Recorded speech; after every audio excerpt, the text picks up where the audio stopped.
of a young and vibrant nation. Lesser, sharper edges reflect a soft and relaxed tone, a reminiscence of the past and a mark of change. The new logo is a contemporary design that gives the best of both worlds. The concentric circles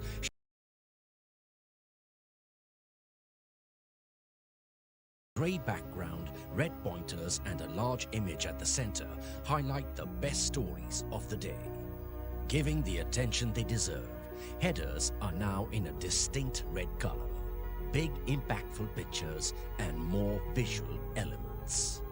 Clearer content hierarchy and demarcation. Shift to a more digital-friendly brand identity from business line to BL. A reader-friendly design that separates the content from the daily business report. Cross-platform navigators to aid content discovery. Portfolio is now a visual treat, with more of a magazine-like look. The reader will be taken into a depth of infinite information aided with powerful visuals. Now standardized to the color family of blue, the BL graphics are dynamic and direct. Layout is now made vibrant, bolder and smart with more emphasis on the magic of white spaces. A page aligned to such perfection, giving the readers the most enjoyable and organized reading experience. Text and visuals blend like magic to carry out storytelling in the same intuitive way in which we communicate via text messaging. When entrepreneurs make bold decisions, our font matches them. When markets become vibrant, our ink shows it in our changing colors. Business is evolving, and so are we. So get ready to sit back, sip your coffee, and open our redesigned business line. Business looks good.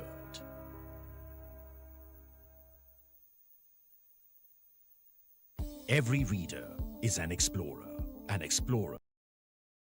Knowledge, creativity, innovation, and art. We at The Hindu have always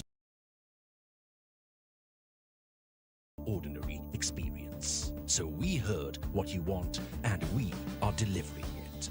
Introducing a smarter and cleaner news reading experience with an enhanced visual design upgrade and reader-friendly features. Our authentic and credible journalism remains intact. Now, our redesign matches it with hard-hitting headlines, bold typefaces, and bigger pictures. The Hindu is now designed.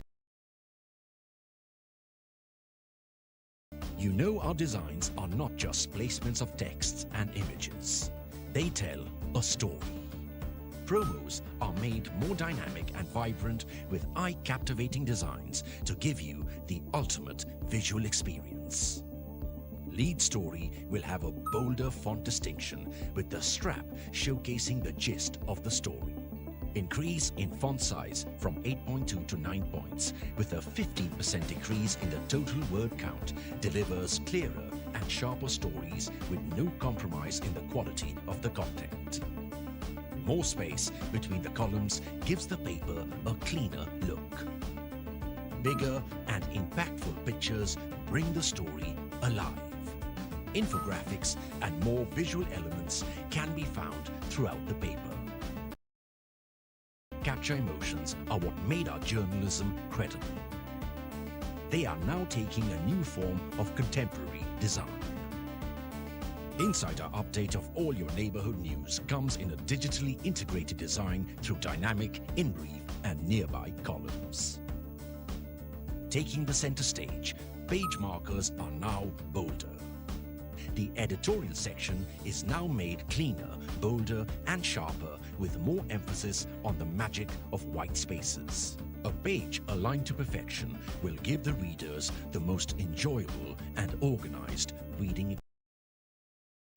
QR codes and digitally integrated navigation pointers will help the readers identify multimedia content such as online stories, interviews, videos, and podcasts.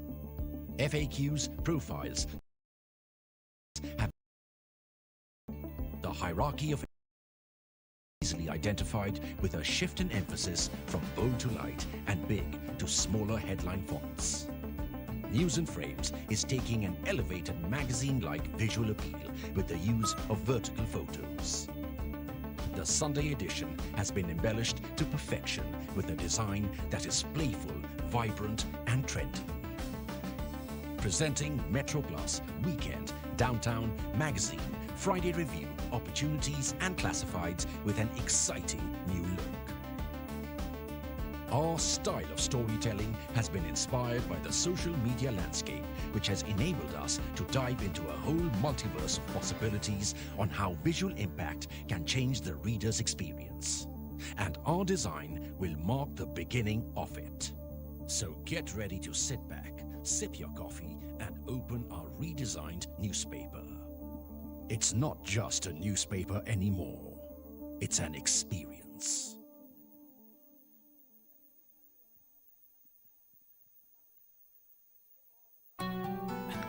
Yeah, Ajay, look at your dad.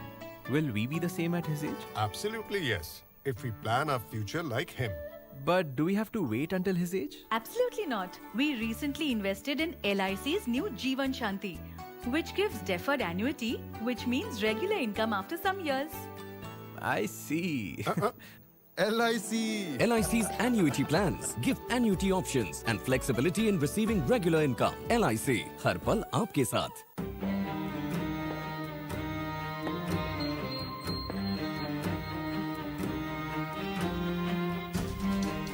For how long will you continue being tensed about the future? With LIC's new Pension Plus, make your own pension plan because this plan creates market-linked wealth for your future.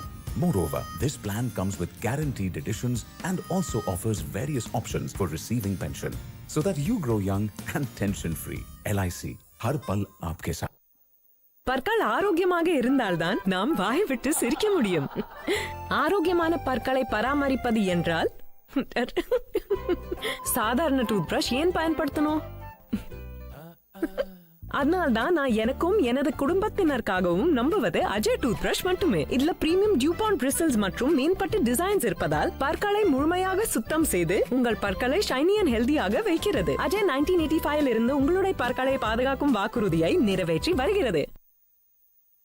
Rajasthan अनूठी कल्पनाओं का वो झरोखा जिसमें है अनेक रूप और अनगिनत मनोरम प्रतिबिंब, जीवनदायी जलाशयों, झीलों और बांधों का राजस्थान, सिहरते रोमांच और नायाब वन्य जीवों का राजस्थान, अभ्यस्त बुनकरों, सधे कारीगरों, चटख रंगों और जीवंत चित्रों का राजस्थान।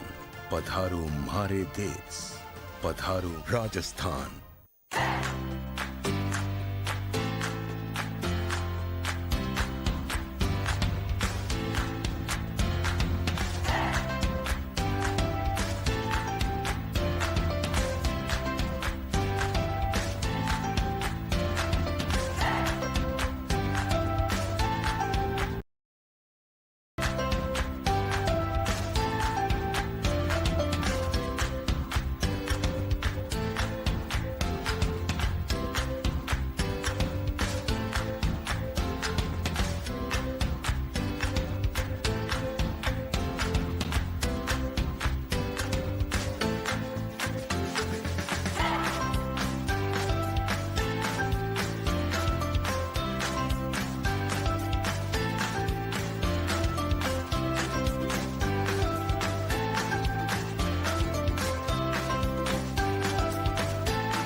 For you.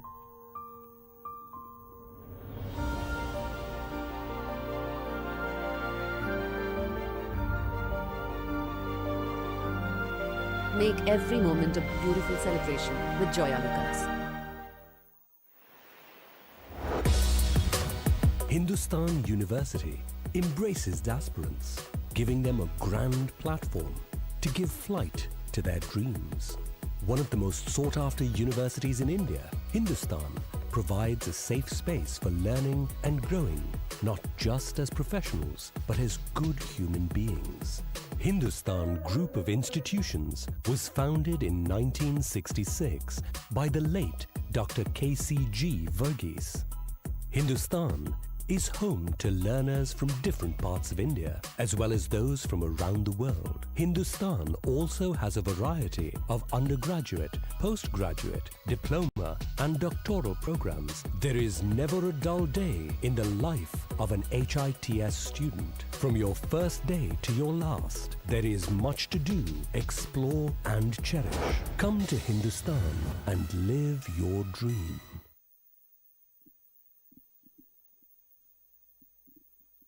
வாழ்க்கைக்கு கொடுங்கள் ஓட்டம், துவங்குங்கள் விழாக்கால கொண்டாட்டம், மகிழ்ச்சியின் பயணம், ஒன்றாக கூடி பயணிப்போம். நம்மவர்களுடன் இருக்கும் நேரமே விழாக்கால நேரம். SBI வங்கியுடன் இந்த விழா காலத்தில் சிறிய தவணையில் பேரானந்தத்தை கொண்டு வாருங்கள். SBI, ஒவ்வொரு இந்தியனின் வங்கி.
நாள் முழுவதும் உங்களோடு விவேக்ஸ்.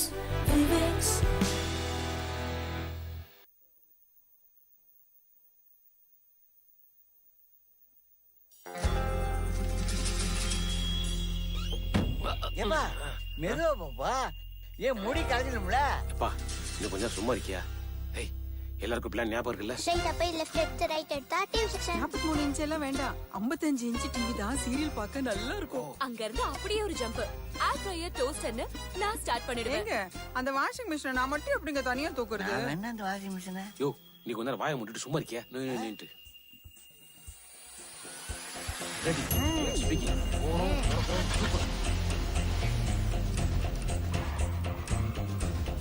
நம்ம ஈஸ்ட் யாருக்கும் தெரியாது. ஓகே, யாரா அவன்? என்ன சார் ஹைஸ்ட் பிளான்ஸா? அதுக்குள்ள தெரிஞ்சு போச்சா? அட உள்ள வந்து பாருங்க சார், ஹைஸ்ட் பிரைஸ்ல தான் டீல்ஸே இருக்கு நம்ம கிட்ட.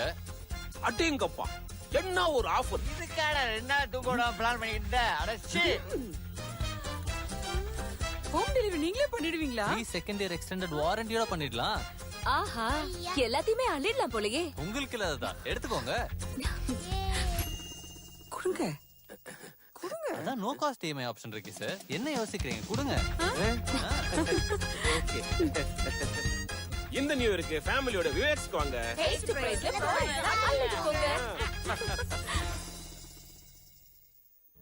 This festival, what are you gifting your loved ones? Imagine a gift that can bring your family together for years to come. Indian Bank has some best gifting ideas for you. That dream home your spouse has been waiting for.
teach me how to live.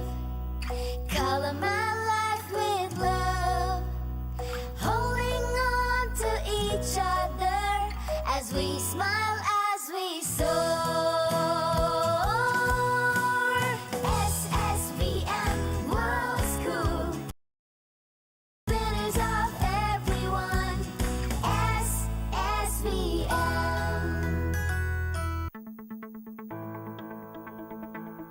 SSVM, dreaming big, molding minds, shaping lives.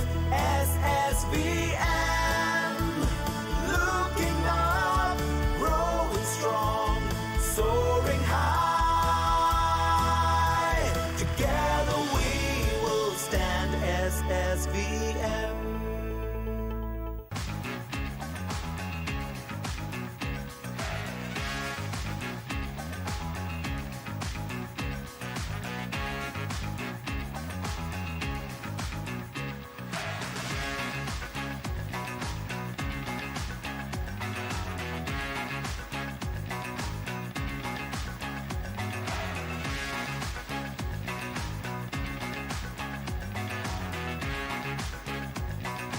Welcome to Lit for Life, the Hindus' festival of literature, where we joyfully celebrate ideas, words, art, music, and culture.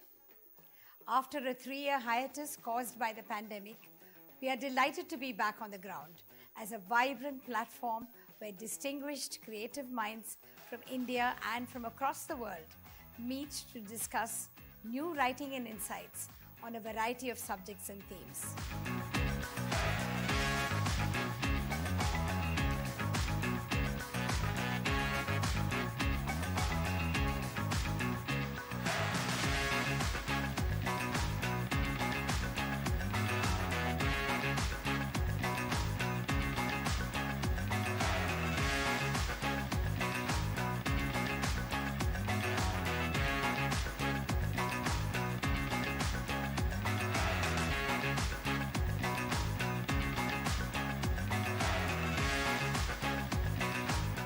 It's a wonderful way of celebrating achievements in the world of literature.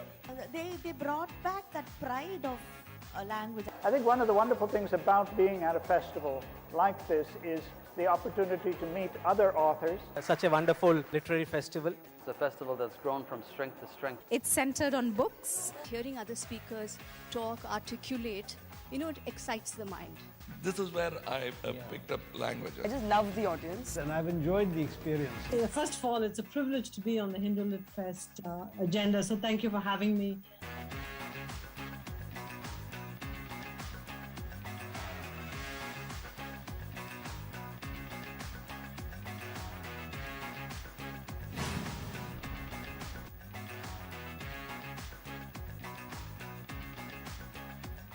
Change is constant. We are living in a fast-paced world where business is constantly evolving, embracing the one constant in business. Introducing the Hindu Business Line's new look, a redesign that draws parallel to the new age of business. Say hello to a premium news reading experience with an enhanced visual design upgrade and reader-friendly features. A design that will make analytical and explanatory journalism an indispensable must-read. Our brand new masthead reflects the spirit of a young and vibrant nation. Lesser, sharper edges reflect a soft and relaxed tone, a reminiscence of the past and a mark of change. The new logo is a contemporary design that gives the best of both worlds. The concentric circles show how BL reportage. The grey background highlight the best stories of the day. Giving the attention they deserve, headers are now in a distinct red color. Big impactful pictures and more visual elements. Clearer content hierarchy and demarcation. Shift to a more digital-friendly brand identity from Business Line to BL. a reader-friendly design that separates the content from the daily business report. Cross-platform navigators to aid content discovery. Portfolio is now a visual treat, with more of a magazine-like look. The reader will be taken into a depth of infinite information aided with powerful visual. Now standardized to the color family of blue, the BL graphics are dynamic and direct. Layout is now made vibrant, bolder and smart with more emphasis on the magic of white spaces. A page aligned to such perfection, giving the readers the most enjoyable and organized reading experience. Text and visuals blend like magic to carry out storytelling in the same intuitive way in which we communicate via text messaging. When entrepreneurs make bold decisions, our font matches them. When markets become vibrant, our ink shows it in our changing colors. Business is evolving, and so are we. So get ready to sit back, sip your coffee, and open our redesigned business line. Business looks good.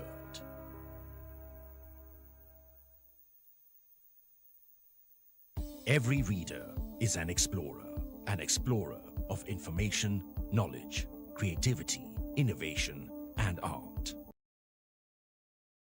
Always make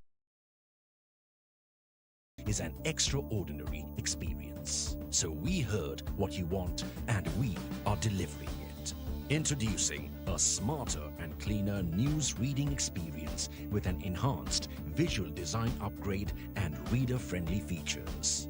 Our authentic and remains intact.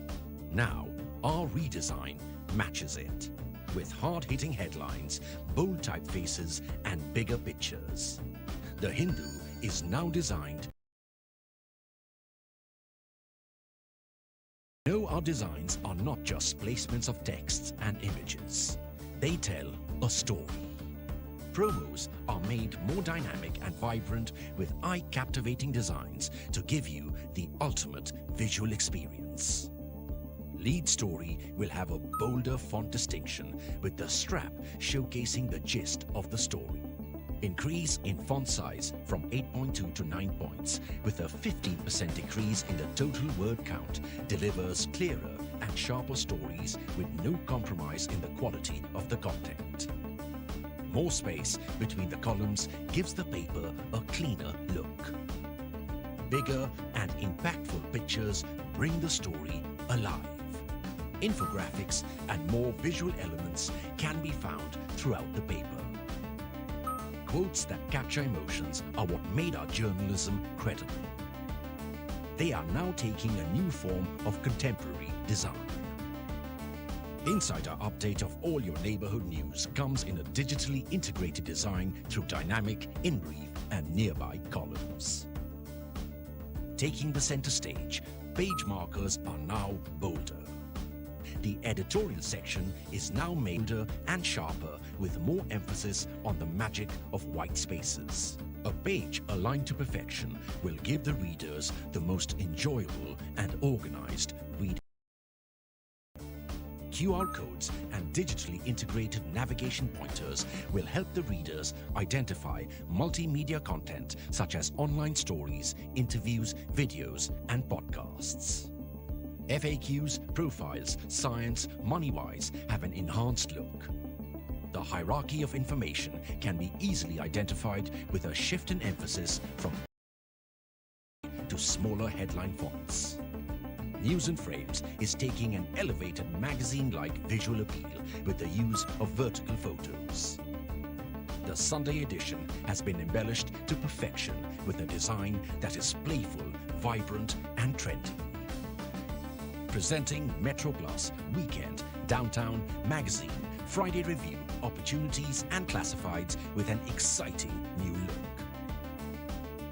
Our style of storytelling has been inspired by the social media landscape, which has enabled us to dive into a whole multiverse of possibilities on how visual impact can change the reader's experience.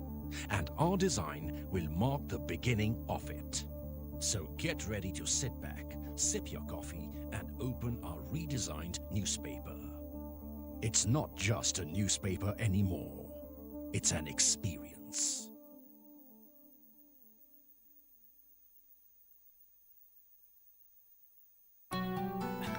Yeah, Ajay, look at your dad. Will we be the same at his age? Absolutely yes, if we plan our future like him. But do we have to wait until his age? Absolutely not. We recently invested in LIC's new Jeevan Shanti, which gives deferred annuity, which means regular income after some years. I see. LIC. LIC's annuity plans give annuity options and flexibility in receiving regular income. LIC, हर पल आपके साथ.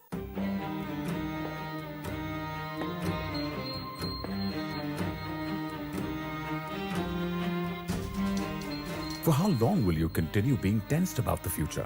With LIC's new Pension Plus, make your own pension plan because this plan creates market-linked wealth for your future.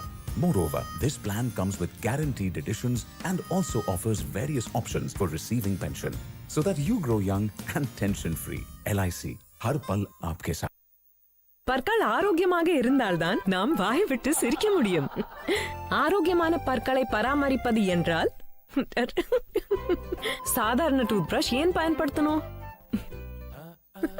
அதனால்தான் நான் எனக்கும் எனது குடும்பத்தினருக்காகவும் நம்புவது Ajay tooth brush மட்டுமே. இதுல பிரீமியம் டியூபாண்ட் பிரிசில்ஸ் மற்றும் மீன்பட்டு டிசைன்ஸ் இருப்பதால் பற்களை முழுமையாக சுத்தம் செய்து உங்கள் பற்களை ஷைனி அண்ட் ஹெல்தியாக வைக்கிறது. அஜய் 1985 இருந்து உங்களுடைய பற்களை பாதுகாக்கும் வாக்குறுதியை நிறைவேற்றி வருகிறது.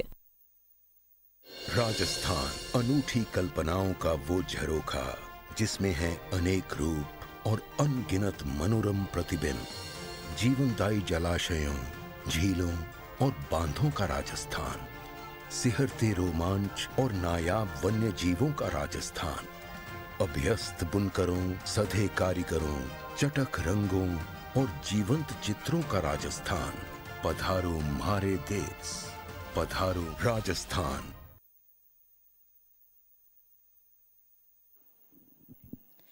Good evening, ladies and gentlemen. Hello and welcome to the Hindu Lit for Life 2023, the sharpest literature festival in India. We'd like to inform you that we will be starting shortly. I repeat, we will be starting shortly. We're requesting you all to please remain seated, put your mobile phones on silent or vibrate mode. Thank you.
For you.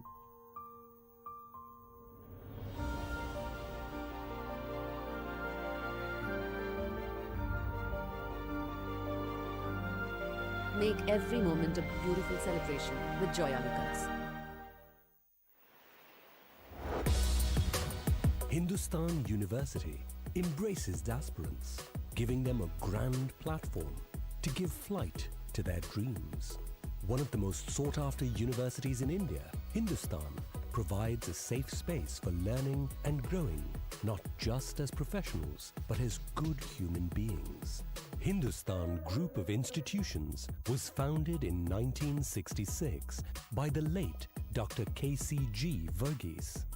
Hindustan is home to learners from different parts of India, as well as those from around the world. Hindustan also has a variety of undergraduate, postgraduate, diploma and doctoral programs. There is never a dull day in the life of an HITS student. From your first day to your last, there is much to do, explore and cherish.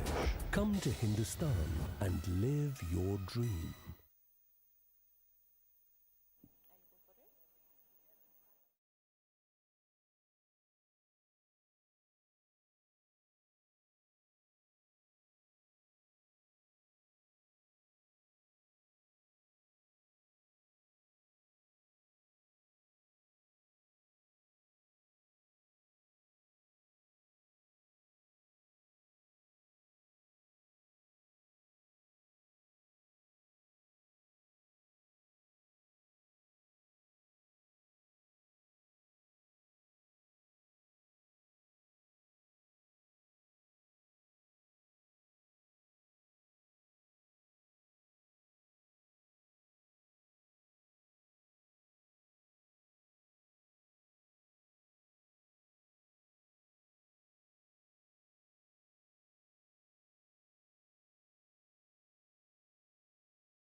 Good evening. I'm very delighted to welcome you all to the Hindus Lit for Life Festival. After a 3-year hiatus, we are back in person with this much loved event of Chennai, which we at the Hindu have been proud to curate.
Chennai knows.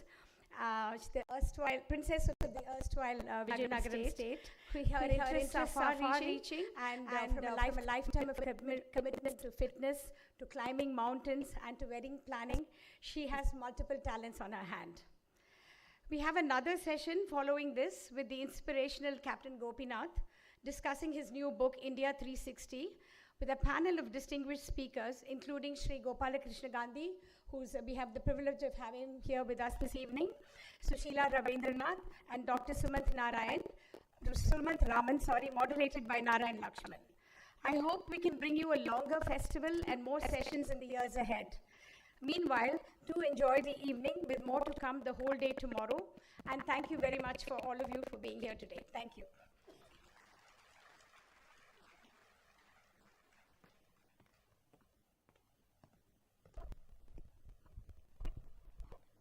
Thank you, Doctor. I'd now like to welcome on stage Mr. Suresh Balakrishna, Chief Revenue Officer, the Hindu Group, to address the audience on this occasion.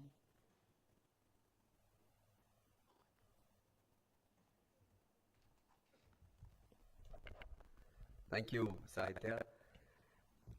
Dr. Nirmala Lakshman, Mr. Ravi, the chairman of Kasturi & Sons, the parent company, friends.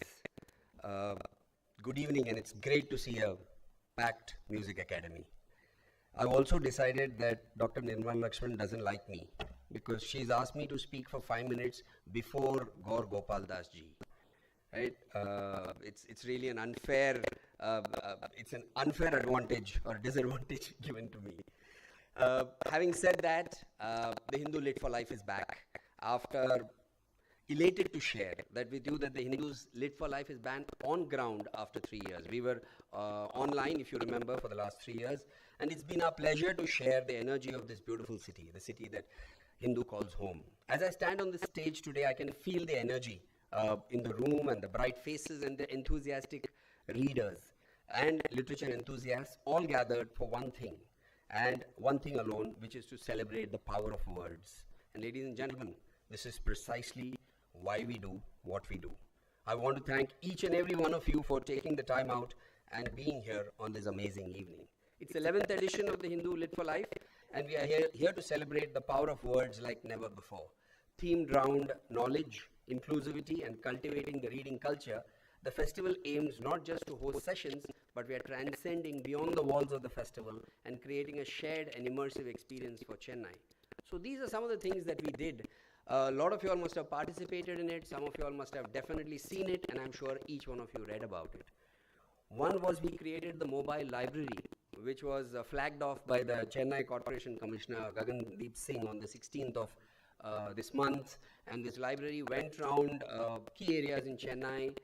We collected books. Lots of people donated books. I remember one particular 90-year-old man who came to the Hindu office and donated about 106 books. He brought it with him and he donated. We went around with a library, people could borrow, read, and we are now planning to donate all the books that we have connected to Chennai schools and various shelter homes spread across the city. We gave out 10 exclusive golden tickets in the newspapers for people who are the fastest to answer a quiz about literature, and we gave those 10 people an opportunity to meet their favorite authors. They could choose which author they wanted to meet and spend time with them.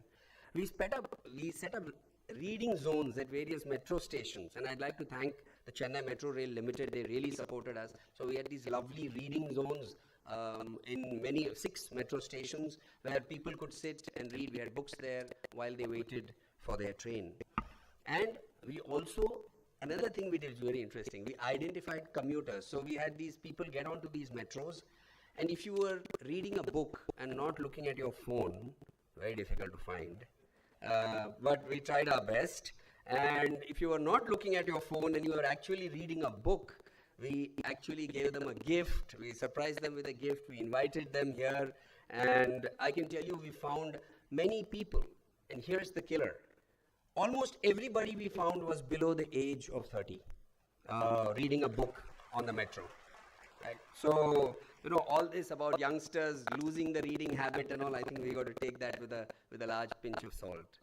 And the fact of the matter is, for us, that this is just the beginning when we see so many youngsters still wanting to read.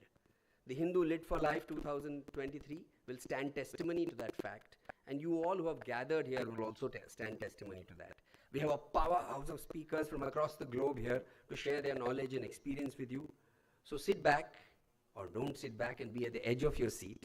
Choose whichever way you want to sit, but enjoy the Hindu Lit for Life. Thank you.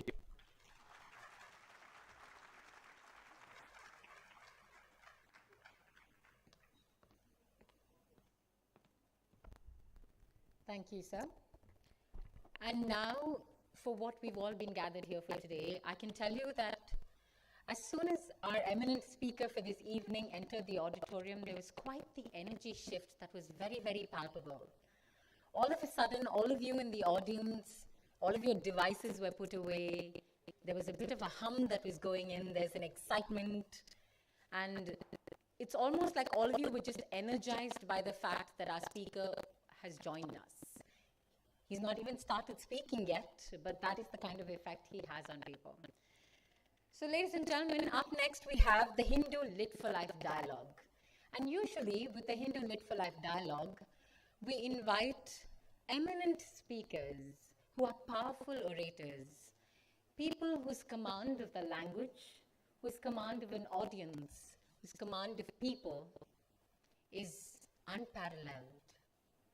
Someone who's witty, intelligent, incredibly wise, also understands the power that he or she holds over the audience. Today we have someone who truly understands what all of that means. Ladies and gentlemen, it is my absolute pleasure and privilege to introduce to all of you Shri Gaur Gopal Das, who is an engineer who decided to upgrade his career to be a life coach. Let's face it, this is India. Pretty much everybody who studied engineering decided to upgrade their life some way or the other. But not everybody has been quite as successful to have 17 million followers across social media.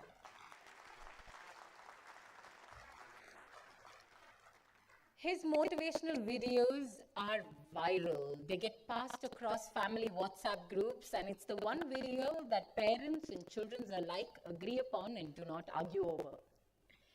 He's known as the urban online monk, and his debut book, Life's Amazing Secrets, has sold over 500,000 copies. I'm a proud owner of one of those many copies. His second book, Energize Your Mind, published in January this year, is already on the bestseller list. I know you're not all gathered here today to listen to me go on and on and on. So ladies and gentlemen, can I get you to put your hands together and welcome Shri Gaur Gopal Das onto the stage.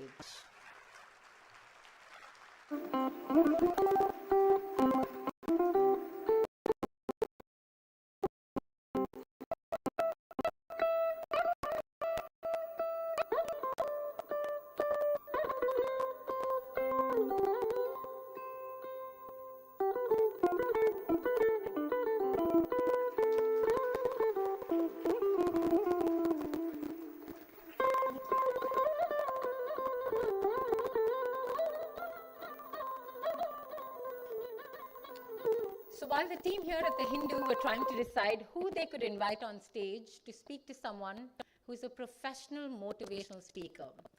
Well, they decided, well, we do have the Princess of Vijayanagaram right here. Let's have Vidya Singh join us on stage. Ladies and gentlemen, she might be the Princess of Vijayanagaram, the erstwhile princely state. She's also a Rotarian, the former president of the International Women's Association. She's the patron of Karnai School for Destitute and Mentally Challenged Children. She's a tennis player, a swimmer, a trekker, a bicyclist, a fitness columnist, and she's also the founder of Samyog. She's truly a well-rounded woman and an accomplished entrepreneur. So can we please give Vidya Gajapati Raju Singh a huge round of applause? Over to you, Vidya. We look forward to hearing this conversation. The mics are on the table right there.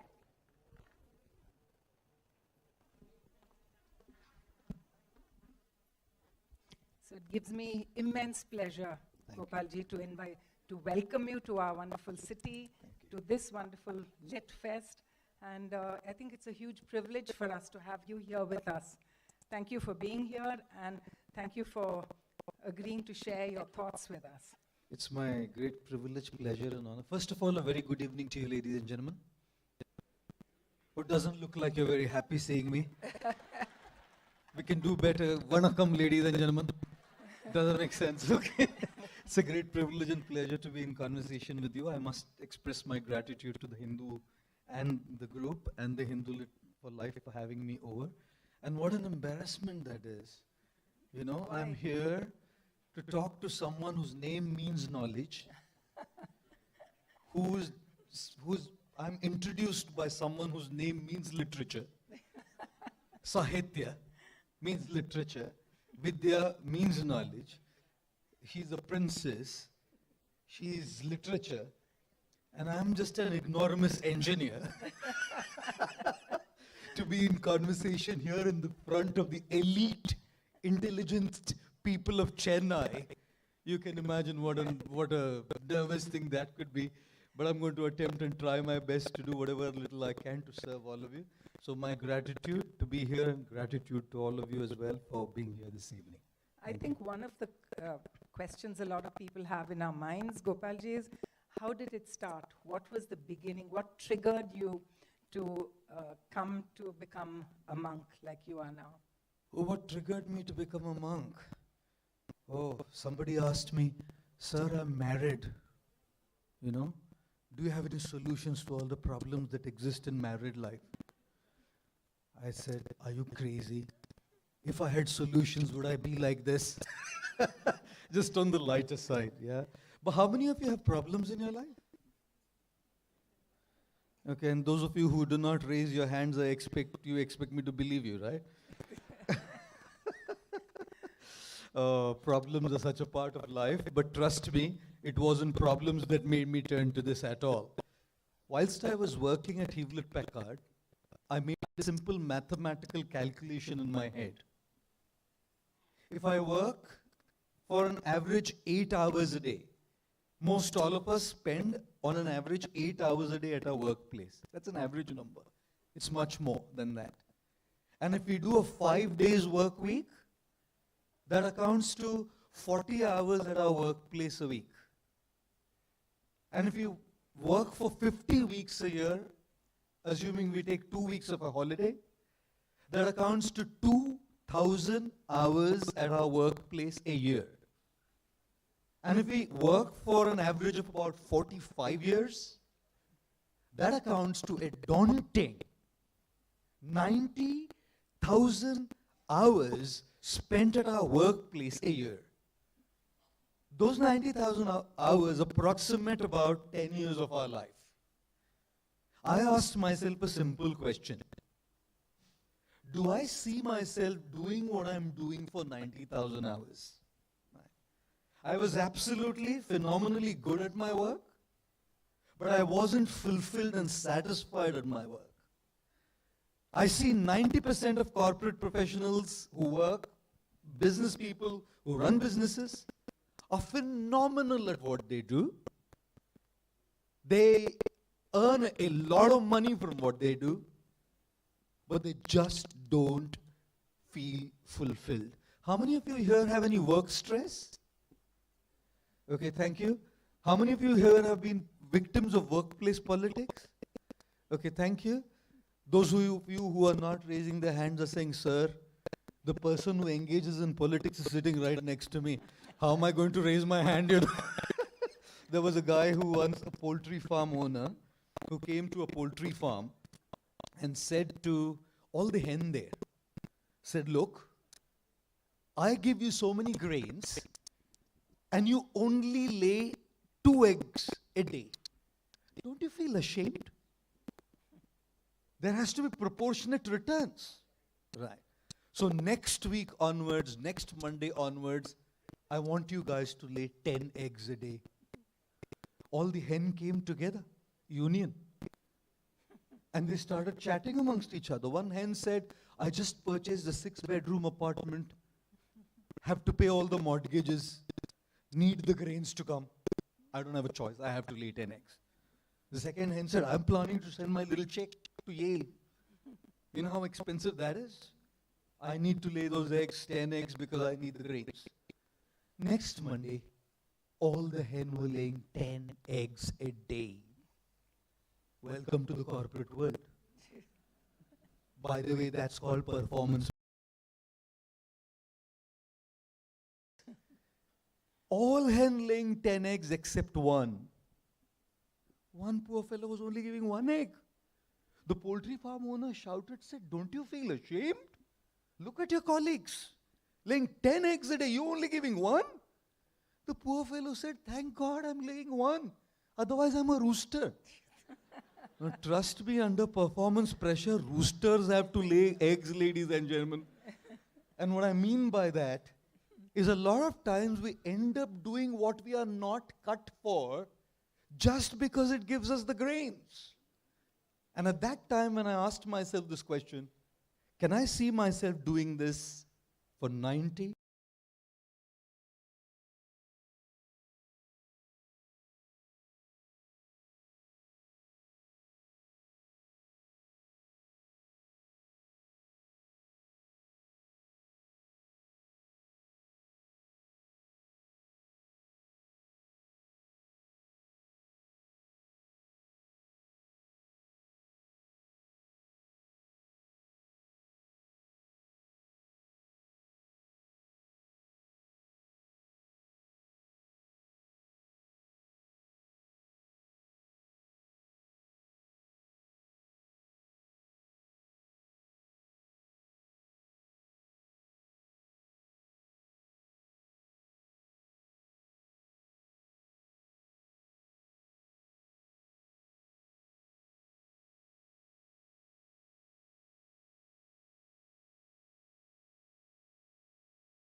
In your career, don't forget to do something that is your passion. At least side by side. Money from your profession, satisfaction from your passion, even if it is a little. For me, I was blessed. I could do both. Not everybody will be able to do that. Disclaimer and asterisk down there. Tomorrow, otherwise Chennai is going to be people sitting. All people sitting. We quit. Because we want to follow the monk. That's the journey. That's the journey. Gopalji, you are a monk of the people. And in this day of digital technology, in this age of digital technology, is it a challenge to hold people's attention like you do with your videos and your YouTube uploads? I mean, you have millions of followers. Yeah. How hard has it been? Yeah. Technology, oh my God, attention span. Long format content. Who has the time to attend? Or when you give, they tell me make 10 seconds reels. They'll put a mic in front of me and say, please give your message in 10 seconds. Bloody, how do you say anything in 10 seconds? 10 seconds? It takes time for me to, 10 seconds? How many of you ever done like a religious fast? Any religious fast? Yeah? right? Now, today in the modern day and age, you don't have to fast from food or water. One day, fast from your smartphone, from Google, from WhatsApp, from Instagram, from Facebook, from LinkedIn, from Twitter, God will come down. Say, stop it, it's breaking my heart. In an age like that, how do you capture the attention of people? I realize there's a few things that work. Number one, humor. You cannot miss humor. People are living an extremely stressful life. How many of you have had some problem bothering you today? Okay, brilliant. How many of you have had something bothering your mind the last entire week? Thank you. How many of you have botheration every single day? Okay, shall I rephrase my question? How many of you are married? Sorry, my apologies, ladies and gentlemen. My sincere apologies. We are going to be bothered by something every single day. Will there ever be a day where there's no trigger, no stimulus, no reason, no cause to be disturbed? Will there ever be a single day? I was walking on Oxford Street in London. One gentleman wore a t-shirt. It had a long thing written, like the front thing was written, "Do not disturb." And underneath in big letters was written, "Already disturbed." What more are you going to disturb me? So humor is magic. In the stressful lives of people, where people are so bogged down by anxieties, pressures, stresses, deadlines, commitments, worries, humor opens up the mind. That's one, to connect to people. Number two is relevance. I could be a monk quoting a Sanskrit verse, none of Gen Z is going to listen to me. All the elderly people of Chennai will be happy if I quote Sanskrit. Not a single Gen Z guy is going to listen to me. And if this message needs to go to someone today, it's Gen Z, because they're the future of the country. If we want our culture to be saved, if we want these values to be passed on to generations later, it is the millennials and Gen Z. So relevance. How do I make what I've learned relevant to people? Is it in their frame of reference? Right. If I give an example of some lotus flower blooming in a lake, they haven't seen a lotus flower. If I give them example of a Starbucks Frappuccino, instantly they will connect to me. Relevance. The third aspect I feel to connect to people is being contemporary. Right. We don't live in an ancient world today. We live in a very digitally connected world today. To be contemporary is so crucial, even in our language, even in our jargon, what we say. Number four, I feel is it's very important to give practical solutions to problems and not just some ideological, philosophical answers. Doesn't work. All philosophy goes down the drain when there's a fight at home, by the way. You need practical solutions which are broken down in steps, applicable today, so that if I do this, I can see the result. That's number four, practical application. And number five, which I feel is very, very important to me personally. I don't expect anybody to do it, especially for a man of my cloth. Most importantly, is to come down from that guru pedestal. I don't want to be anybody's guru. I want to be a friend. People want to talk to a friend. The guru is here and you are here. The friend is here and the friend is here. When I talk from the space of being a friend, you connect to people.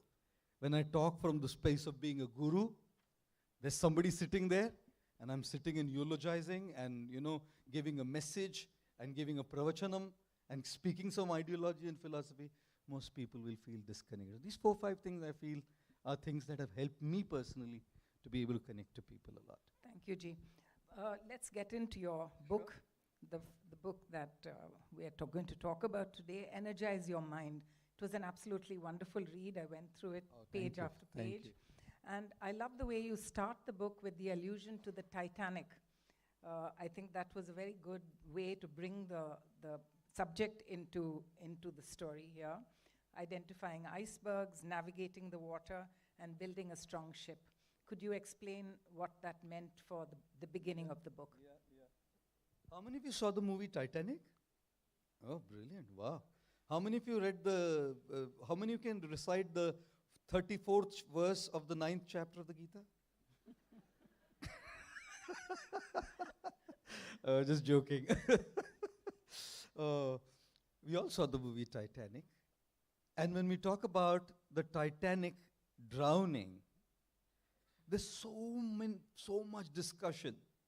The rivets were not right, the quality of the steel was poor, the captain wasn't right, the captain sanctioned the high speed, the iceberg, so many reasons for the sinking of the Titanic, right?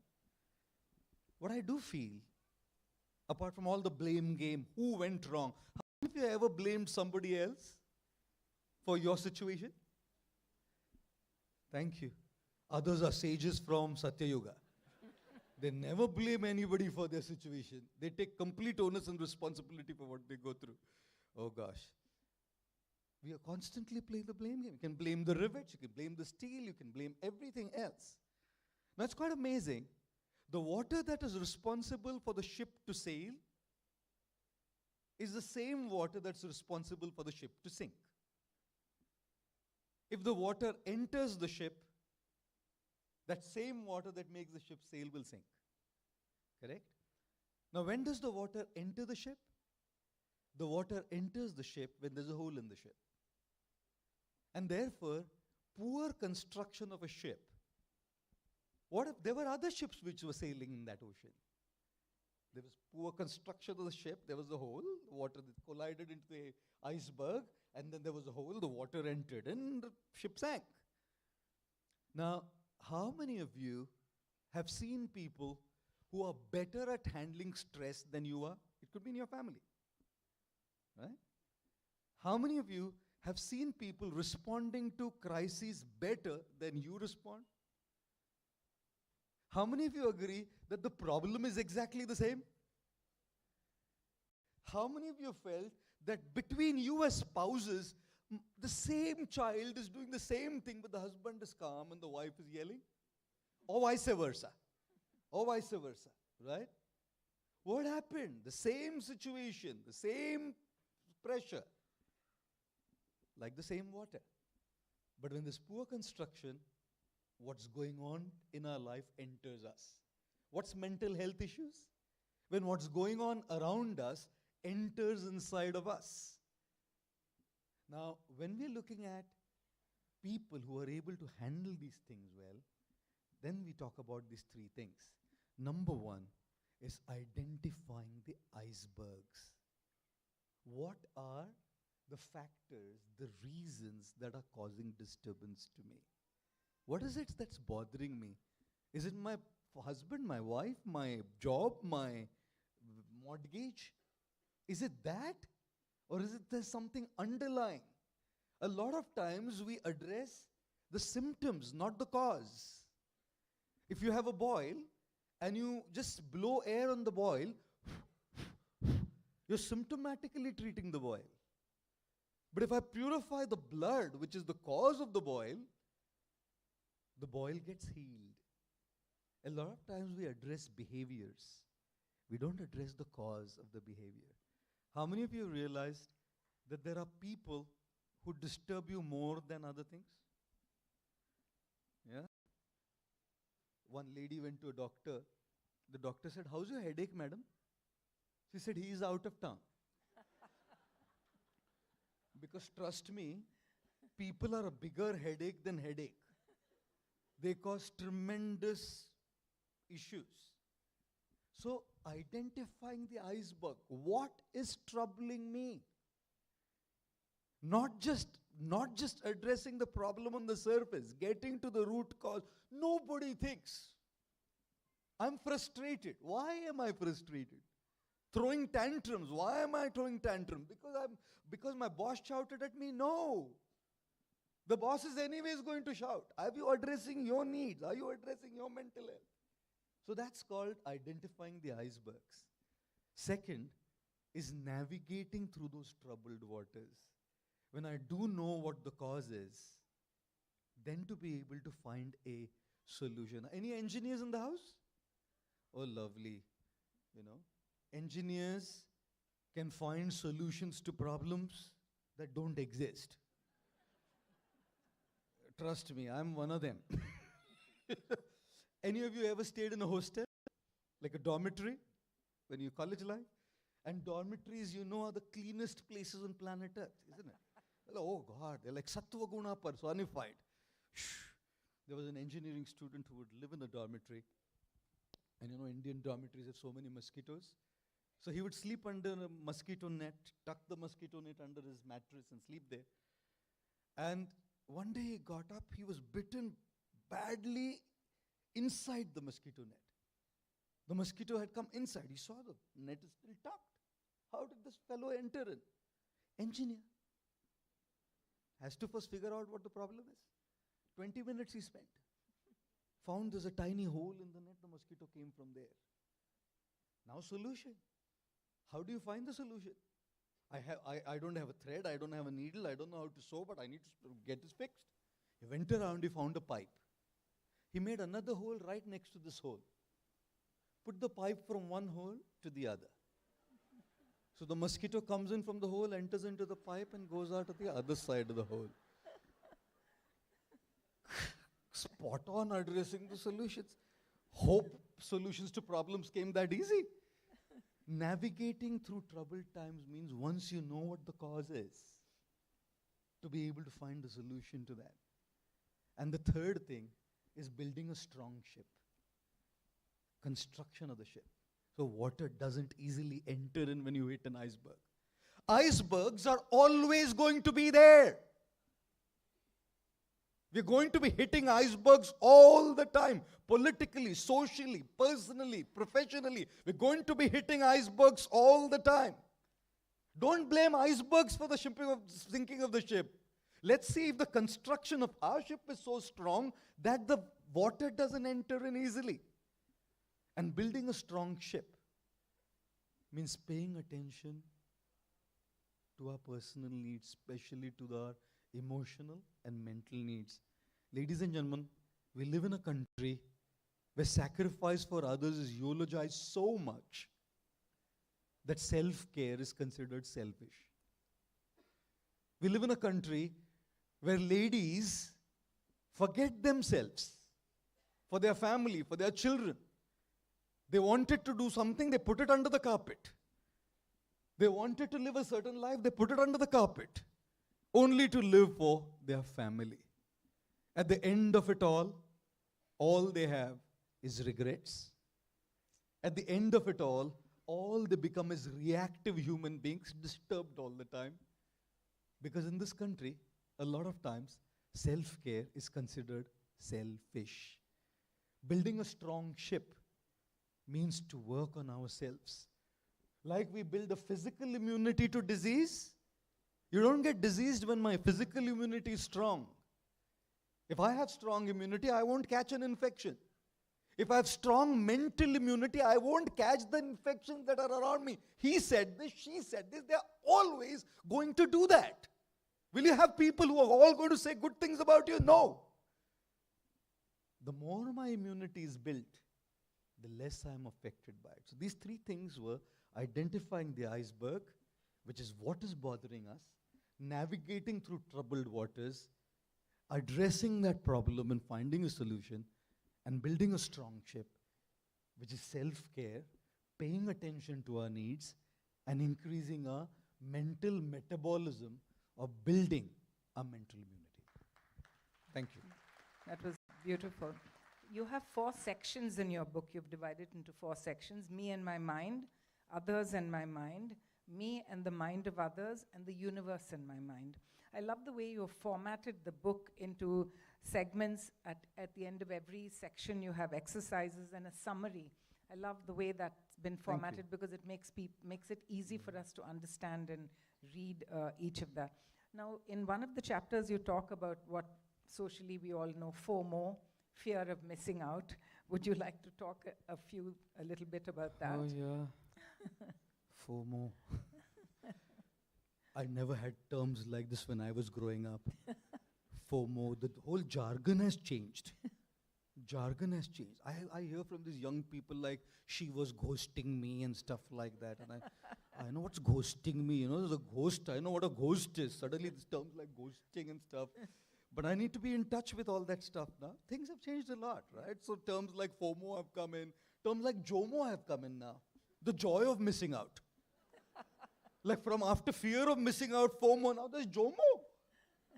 I didn't go for the Hindu Lit Fest. JOMO. The joy of missing out. How do you have the joy of missing out this festival? How many of you would say, I'm so joyful I didn't go for that? How do you say, I'm so joyful I didn't go for Maldives for the vacation with my family? Who's going to say joy of missing out? But there's this term. Oh God, I'm telling you, movements like minimalism, have the minimal so you can be happy. Hedonism, have a lot so you can be happy. So much has changed, you know, in these years. Terminology and jargon in particular. How does one deal with this fear of missing out? You know what? The biggest thing we have, a big bug in our systems, is comparison. Constantly looking at the lives of others. Constantly looking at the lives of others. When two couples meet each other, the ladies are looking at each other's jewelry, and the men are looking at each other's wives. I'm sorry. It's a fact. It's a fact? It's a fact. Madam's saying it's a fact. She's testifying. The princess is testifying. Sorry about that. Constantly looking at others' lives. And when we constantly look at others' lives, we forget to focus on our own life. We forget to focus on what we have. There was a boy, came back from college. He'd failed his exam. And the father's telling him, you idiot.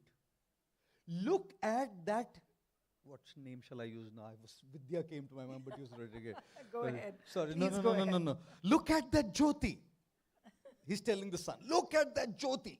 She studies in your class. She stood first, you idiot. Look at her. Look at her. She stood first and you failed your exam. Look at her. How did you fail your exam?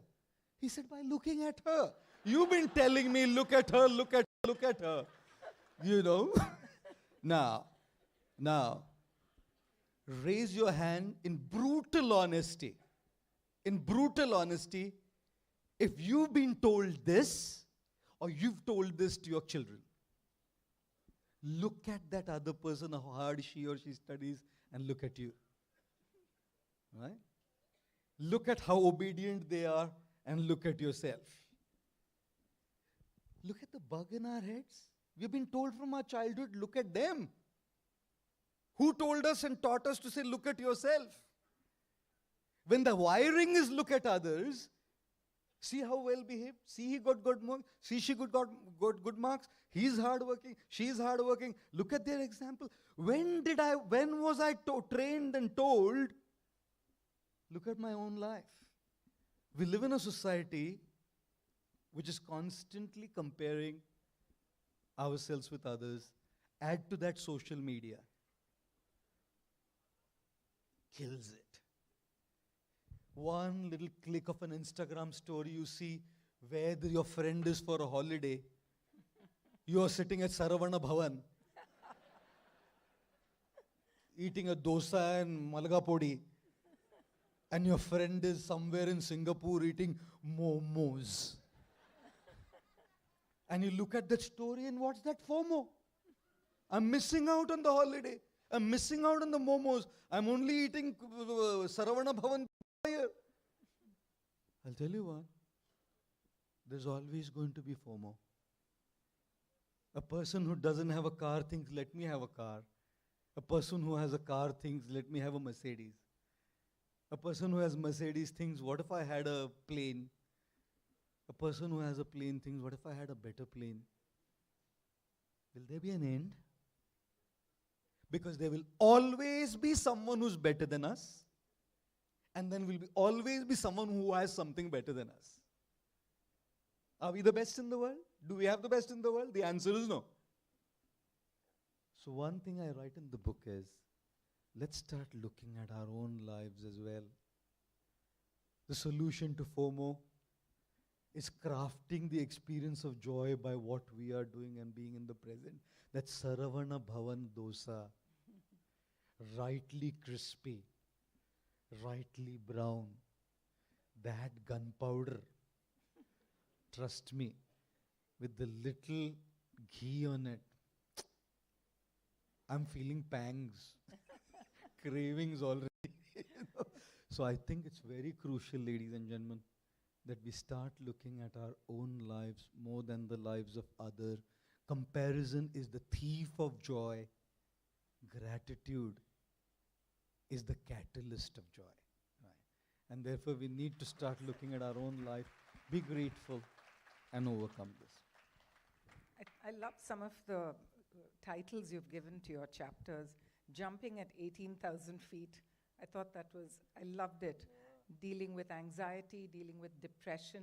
You cover a lot of topics in the book. I mean, it's a lot for us to go through. I'd love for people to actually read the book, I think, and get most of it from that. But if you could just briefly tell us about jumping at 18,000 feet. 18,000 feet. Jumping at 18,000 feet. I am a very non-orthodox monk. Very unconventional. You can tell. Just by the way I talk, I already said, very unconventional. I have loads of good friends all over the world. What you guys need to buy, I get as gifts. I didn't buy any phone, any watches, nothing. Everything comes as gifts. You have to buy. Choose your career wisely, guys. Just joking, on the lighter side. So when I travel, some of my friends, you know how friends can be. Even I must firstly thank the Hindu.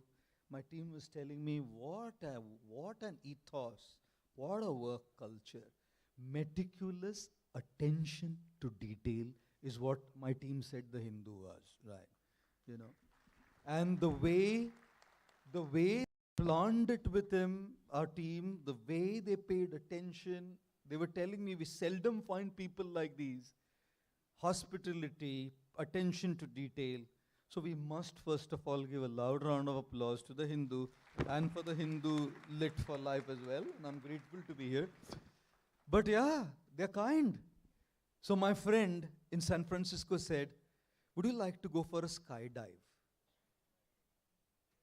I said, why not? I don't have to pay, right? It's okay, let's go. We went. First he booked up the ticket. I was staying in his house. I was lying down in bed. The ticket is booked up. I said yes, but then this whole thing started in my head. Tomorrow, what if the parachute doesn't open? How many of you have gone through this what ifs in your head? All the excitement and growth lies on the other side of what if. What if are the two most paralyzing words in the world. I don't want to get married. What if it doesn't work? I don't want to take up this course. What if it doesn't allow me to grow? I remember lying in bed that day and thinking, what if the parachute doesn't open? What if the parachute doesn't open? Then I decided the answer to that question is a personality called Google Baba. So I went to Google and searched fatalities caused by skydiving. To tell my mind that parachutes open. How many fatalities? In the year 2019 and 2020, approximately around 200,000 skydives, only 13 fatalities. 13 log mare. Only 13 people died because something didn't go right with the skydive. There are more people who die because of car accidents than skydives. So my mind immediately asked me the next question. What if I am amongst those 13? Because yes, only 13 people died in 2019, but what if I am among those 13? That's what I first say. When we have anxiety, the first thing we should do is a rational dialogue with the mind. Give answers. Allow the mind to question. Why? Answer those what ifs. Don't sit laying there, what if, what if, what if, what if, what if. If you don't have a rational dialogue with yourself, find your answers, whether it's through Google, whether it's through experts, whether it's through reading a book, whether it's seeing a therapist, whether it's seeing a counselor. Find the answers to those what ifs. Otherwise, you won't cross that line. That was rational reasoning. Then the question obviously came to me. Rational reasoning says 13 fatalities in 200,000, not big. What if I am amongst those 13? That brings me to the second point dealing with anxiety, which is called anxiety reprisal. A scientist, a lady called Miss Woods, did research that when you have something that's going to happen to you and there's uncertainty, you can be anxious about it or you could be excited about it. A small switch. That what if I turn the same thing? It's uncertain. What's going to happen? I don't know tomorrow. A small switch to turn it into excitement. I want that excitement. I want to jump on. I want the adrenaline rush. I want to see how it goes. And if I don't go, I'm never going to feel it. And then I told myself, the person who's going to strap to me at the back, that person has experience of 30 years and no casualties. So I'm in finance. The next morning, I'm there. They bring the declaration form. I have to sign it after reading it. And it says, any untoward incident happens and causes death, you take the responsibility for it. I signed the form. I boarded the flight. The flight took off. It was at 18,000 feet. And the door opened. The guy strapped behind me. I'm right at the door. And the guy said, at the count of 3. And he said 1. And at 2 he pushed me.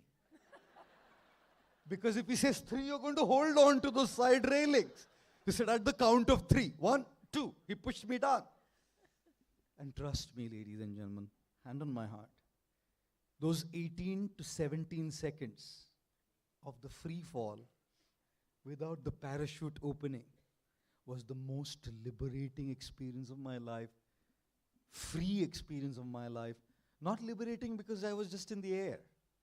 Liberating because I had crossed what if. And guess what? The parachute did open. Otherwise, I wouldn't be sitting here in Chennai to speak to you. And yes, after rational reasoning, after anxiety reprisal, when you still feel that anxiety is really getting onto your heads, do speak to someone, ladies and gentlemen. Please speak to someone. My humble appeal to every single one of you here, don't lug around that baggage in your head. It's toxic. It's toxic. If there's anything that's causing you pain and hurt, it's just because you're not opening up. I call it the Kunti syndrome. Carrying that secret of Karna, lugging it around for ages and ages and ages. You know how much is the weight of this phone? About 200 grams, approximately. If I hold this phone on my palm, it's just about 200 grams. Imagine if I were to hold this phone on my palm for the next 1 hour, it's going to start hurting my wrist. Imagine if I were to hold this phone for the rest of the evening like this, it's probably going to numb my wrist. It's not how much the phone weighs, it's for how long am I carrying it.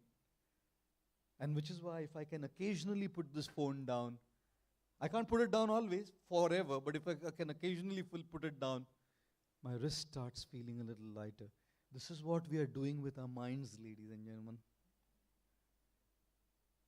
My grudge against that person, my anxiety about that particular issue, you know, this is what we are doing constantly. Do you realize that? And do you realize how much toxicity it's causing to you? Which is precisely why you need to take this off. Speak. Share with a friend, with a colleague. If required, with a therapist. a professional psychologist. If that is so, it's so serious, take that help too.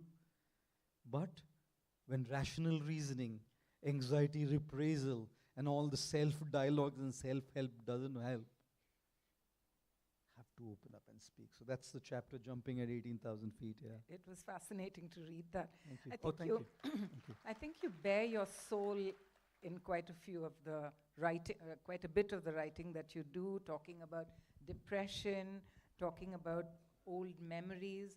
There's so much that you deal with through your book, and taking control back into your hands of your life, dealing with past memories. I think all of these form so much of, as you read it, I would think that you're actually telling us your inner story. It's very moving and very touching, I have to say that. And dealing with grief, that's another chapter that you talk about quite a bit. We have a few minutes left. Would you like to say something about any of this? Yeah, sure. I think past memories and grief and guilt and all of these emotions, and like you said, I put myself out there fully. I shared very personal stories. I shared my journey and what happened to me in this book. I had a choice not to. I had a choice to maintain my spiritual persona as a spiritual leader. It does no good to people. But when I share my personal experience of what I've gone through, and I become vulnerable, it empowers people to be vulnerable to their own journey, and thereby look at their life and see how they can deal with it. But one particular story that I talk about in this book, which is toxic behavior. How many of you ever come across people who are so toxic to you? Right. Their behavior, their mindset, the way they conduct themselves can make us feel so negative, right? My father left in the year 2009. He had Parkinson's disease. I'd come back from London, and the whole story of my father's departure, what I went through, is in the book as well. I well remember one morning I received a call from my mom, and she said, "Your father's gone." I went for the funeral. It was pouring cats and dogs. And there was a member of our community, one of the leaders of our community, in fact, the community I belong to, who was also family to us. And he was standing there. And you know how people are. When you're born, people say good things about you. When you die, people say good things about you. I don't know what happens to them in between birth and death. It's amazing. When you're born, people will love you. And after death, people will put a garland on you. You could have just done it when they were living. And I'm sharing this with all of you. Just love each other, forgive each other, be there for each other when you're living, because you don't know when things change. I remember standing there, all these people coming and speaking about my father and my dad. And this man, who's family to us, the leader of our community, comes and stands there. My father's body is still lying there. And he says, "This man was such a good gentleman, he was a friend, his family, blah, blah, blah. All the superficial stuff." And then he said, "Actually, this man could have lived much longer than this. The cause of this man's death is his son. That's me. I'm the only son. I'm standing there. I know you may have probably been insulted, humiliated. I don't know if any of you ever gone through humiliation like this in public. In public. And on an occasion as somber as this, you would have expected empathy, sensitivity, support, kindness, affection, not judgment and criticism, unwarranted criticism, baseless criticism, toxicity, isn't it? And he didn't even know what I did for my father. He had no clue what our relationships were, how we were with each other, no clue. And guess what? At that moment, the one thing that I wanted to do was react. How many of you have had this experience of something that somebody says or does to you, instantly want to give back? Thank you. Okay. Want to give back, we'll keep it aside. How many of you have instantly given it back? and regret it later. In Sanskrit, swear words are also very nice. They sound good. Like if we were to call someone a donkey, we call them Vaishakhanandan. Don't try it on anybody sitting here. But tonight, before going to bed, do try it on somebody. Say, hey Vaishakhanandana. That guy will think after the Hindu Lit Fest is composing poetry on me. We react instantly. I want to give you one little thing to carry back home. Always ask yourself one question, ladies and gentlemen. Does this situation or person deserve my reaction? Not all battles need to be fought. Certain battles you win, you're not going to gain anything out of winning that battle. You don't need to fight all battles. Choose your battles wisely.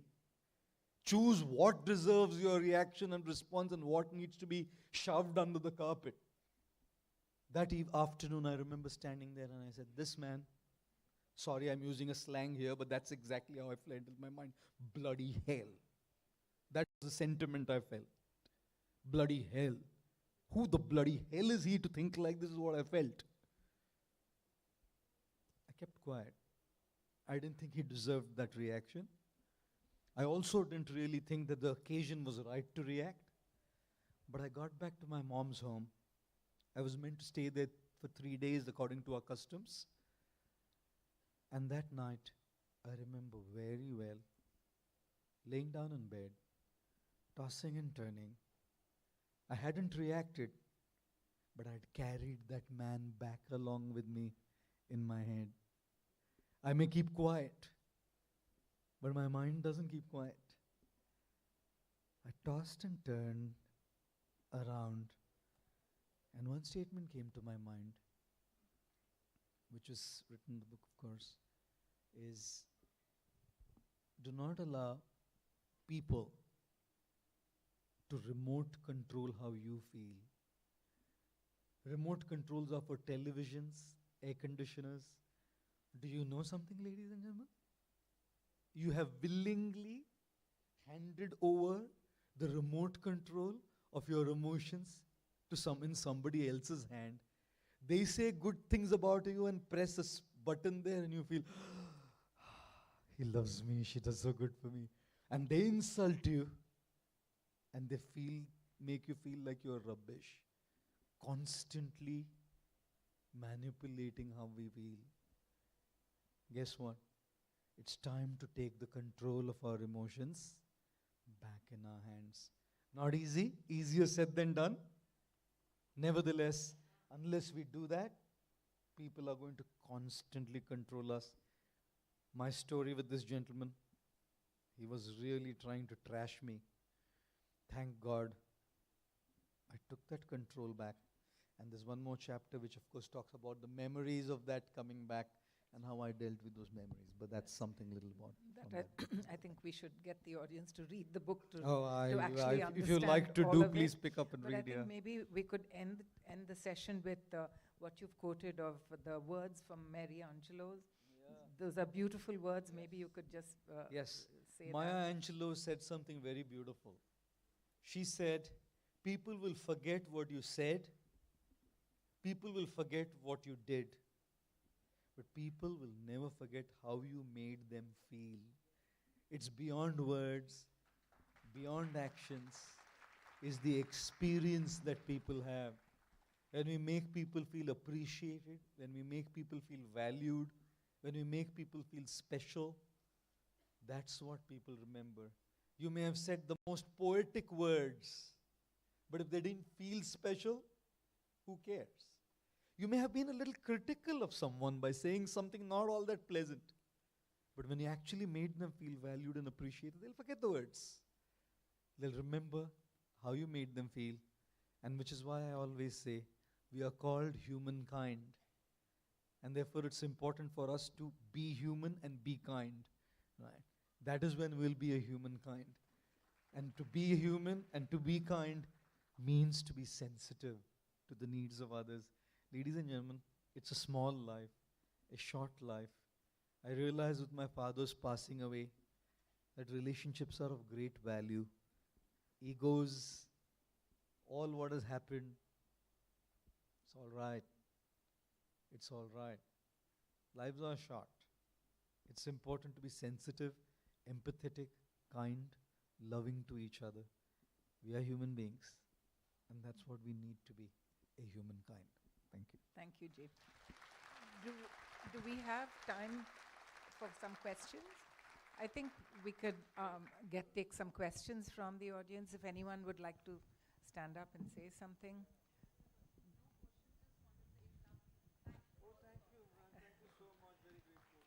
I think there's a young man there. Good evening. Good evening, sir. Yeah, could you kindly hold the microphone closer and speak a little louder if that's all right? Good evening, sir. Good evening. Welcome to Chennai. Oh, thank you. My name is Abdul Rahman. My question is, since you are a life coach, I have a question of death actually. Oh. So what is your view on death? So I came across some person, they are saying that live a life that you may be dying tomorrow. Or what if you die tomorrow? Which we were discussing recently. Oh, yeah. Please. Oh, thank you. Thank you. Rumba Nandri. Wow. Imagine that question about death. One lady, let me first make it a little lighter. The question is too intense. There was a lady and she had a 35-year-old nephew, wasn't married. Whenever there was a marriage in the family, she would nudge that nephew, say, next is your turn, huh? Every marriage. And this guy would hate it. 6 months later, there was a death in the family. Both went for the funeral. They were standing right next to each other. This time he said, next is your turn, huh? Now trust me, whose turn is next, nobody knows. We know one thing. If a plane takes off, it must land. Jatasya hi dhruvo mrityur dhruvam janma mritasya cha is what the Gita says. For one who is born, death is certain. Correct? Now, a lot of times, people who talk on spirituality, life coaching, motivational speaking, and all of that stuff can be very death-focused. I don't think we should be so death-focused. We should be life-focused. Right. If we live well, let dying well be a consequence. Birth is not in my control, death is not in my control, but life, living well is in my control, no? Why am I taking the headache of things that are not in my control? What if I live every day and I live well by making the right choices? Which is why I say, that who says that you get life only once? You get death only once in this life. You get life every morning. Right. Every morning when I wake up, I get life. I've gotten an opportunity to live. So let's take it by the day, gentlemen. Right. Live the day well. Let's not think of tomorrow. Let's not think of yesterday. The regrets of yesterday, the worries of tomorrow are ruining the joy of today and living well today. So let's live well today. And I'm not saying don't plan. Plan for your future. Plan for your life. But let that plan not so overwhelmingly consume your mind that you forget to live well today. Right? So I think I'm not so death-focused. I am a person who loves to be life-focused. And the more I'm life-focused, death will come. And if I've lived well, trust me, death is the final exam. Lifetime is the semester for preparation. If I've used my semester to prepare well, the exam will also go well. Right? So life is preparation. Death is an exam. Let's study hard for the exam rather than thinking, exam, oh exam, oh exam, oh exam. Study. You'll pass the exam. Thank you. I think we have a hand up there. You are indeed. Thank you so much. That's exactly what I expect.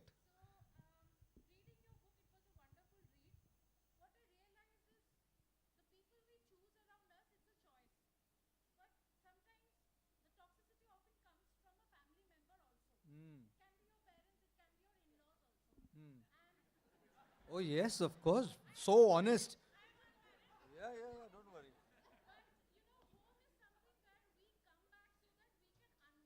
Correct.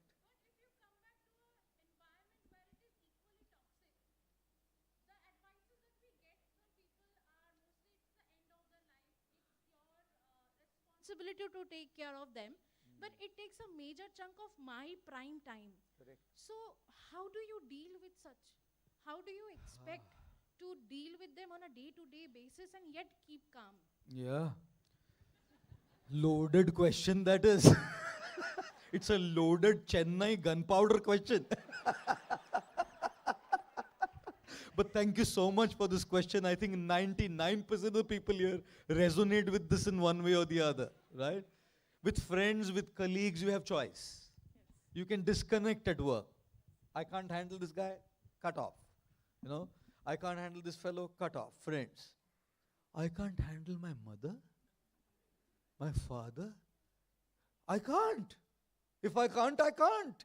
If the way they speak, the way they do things is being toxic to me, that's what it is. That's the reality. If it's being toxic, it's being toxic. Sometimes over-affection is also toxic. Too much indulgence. You ate? You ate? What did you eat? What did you eat? I ate. I'm 26 years old. And for them, it's affection. And it's beautiful. I love it.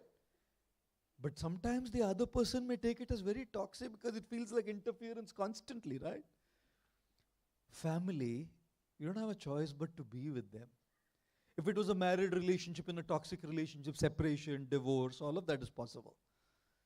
But once close family, what do? When you come back home and you want to just kind of, disconnect and unwind, but you realize that what people are saying and doing is getting on your nerves, right? Now the first thing you have to know is in mathematics, in an equation, there's a constant and there is a variable. Constant is a pi. 3.1418, you can't change it.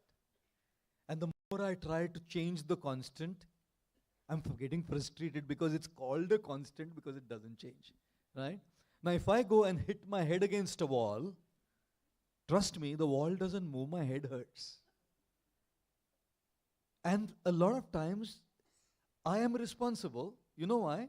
Because they are going to live their life the way they are and you can't change them. But in trying to see what I can change, I'm hurting myself constantly. So therefore, an important part of dealing with such people in our relationships is to first identify those constants. That here are people, they are the way they are hardwired, I've tried my bit, but things don't change, correct? Now in that equation is an X, and that X is a variable. Things that I can work on. Now what can I work on? In that toxic company, number one is I can just do the needful, that's it. I don't have to get close, I don't have to interact too closely, I'll do the needful, right? Needful of interactions. Not increase my interactions more than what is just absolutely required, because I do a little more, getting onto my nerves, right? Number two is I will draw boundaries. I'll draw boundaries to myself. And what are those boundaries? Those boundaries sometimes mean standing up for myself strong. I'm not a doormat. I'm not a doormat that you can stomp on me and wipe your feet on me. In this country, in the name of being tolerant, in the name of being forgiving, we are changing people into doormats. People are constantly stamping on me and kicking me. Draw your boundaries clear. Learn to stand up strong for yourself.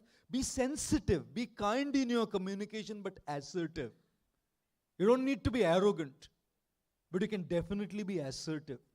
To say, look, I understand this, but this is not done. Right? Number two. Number three, after this too, there will be people who will be just the way they are, right? In such a scenario, when you realize this cannot be minimized, maximize company of people who uplift you outside that space. So find your friends, find people whom you can connect to, who uplift you, who surcharge you with that energy.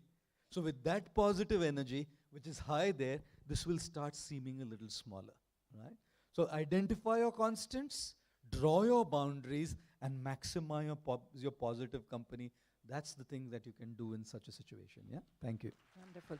Just hold on to your mic. Oh, sure. I've just been told we have time for one last question. Oh, we still have time. One Oh my question. God. One last one. Chennai is too active this evening. Upstairs. Good evening. Huh? Ma'am, you decide who. No, you. No, I'm not. I'm an unbiased, impartial person.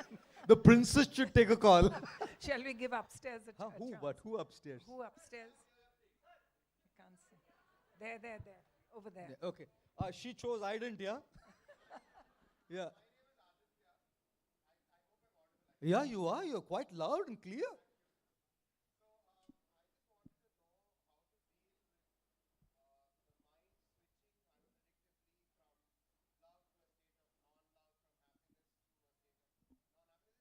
Right.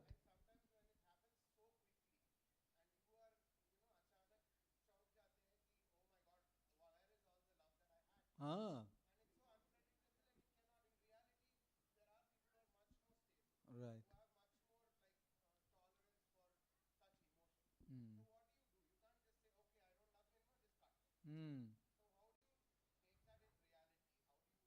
Sure.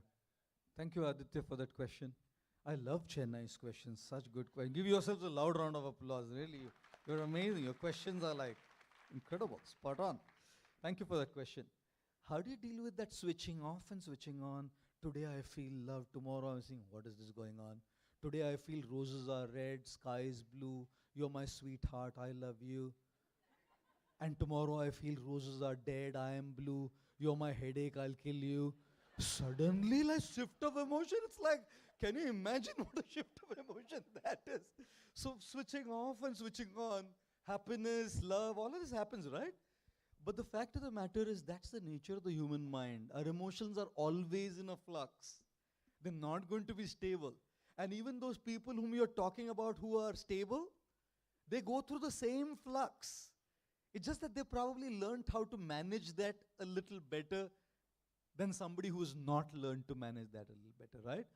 So I truly feel that it's just a very common thing for us to go through these emotional ups and emotional downs. Now, one thing that I want to definitely share in this regard, the reason why people are a lot negative today is because they are over-obsessed by trying to be positive all the time. Like when they say, when a bird passes on your head, you know what I mean, right? I'm doing very sophisticated. When a bird passes on your head, you say, thank God elephants don't fly. That's toxic positivity. Because the stuff is still on my head and I need to deal with it, right? This over-obsession that I need to be positive all the time. This over-obsession that I need to love all the time. I need to feel love all the time. This over-obsession that I need to be happy all the time is killing our mental peace. It's okay, we are human beings. One day I'll be negative and it's all right to be negative.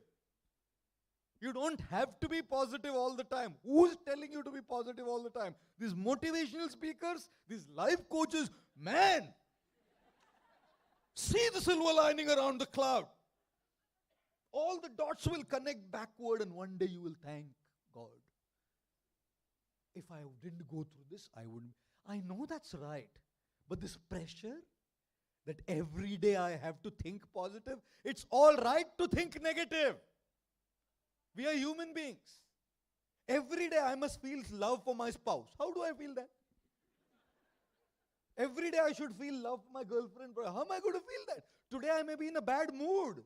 I come from office, there's some situation that has happened, I'm so disturbed. I can't feel the same. Every day is a different day, right? It's all right to not be happy every day. So, the answer to that question is over-obsession with feeling love, over-obsession with feeling happiness, over-obsession with feeling positive is what's killing our joy, happiness and love. It's all right. If I feel it today, I don't feel it tomorrow, and I feel it again, Don't go by feelings, go by connection. If I connect to that person, there is respect, there is acceptance, there is compatibility. All of these things are there, then the emotions of love and all of that thing will go up and down. Today I feel infatuated, tomorrow I may not feel infatuated. But if I actually connected to that person, and I want to serve that person, and that person is wanting to serve us, each other, that is love. Otherwise, all of these things are, up and down, up and down, up and down, positive, negative, love, no love, happiness, distress. Don't worry, things settle. That too shall pass. But yes, if you see yourself having this pattern consistently, every single day, then it's probably a chronic issue that needs addressing. If it's just a little thing that's happening and coming and going, coming and going, coming and going, it happens to everybody. But if it stays with you like an overwhelming force, jeopardizing your normal life and functioning, that's when I think we need professional help, where we will need to probably go and seek some help to see how to deal with that problem. Yeah? Thank you. Thank you very much. Ji. Thank you, Sahitya.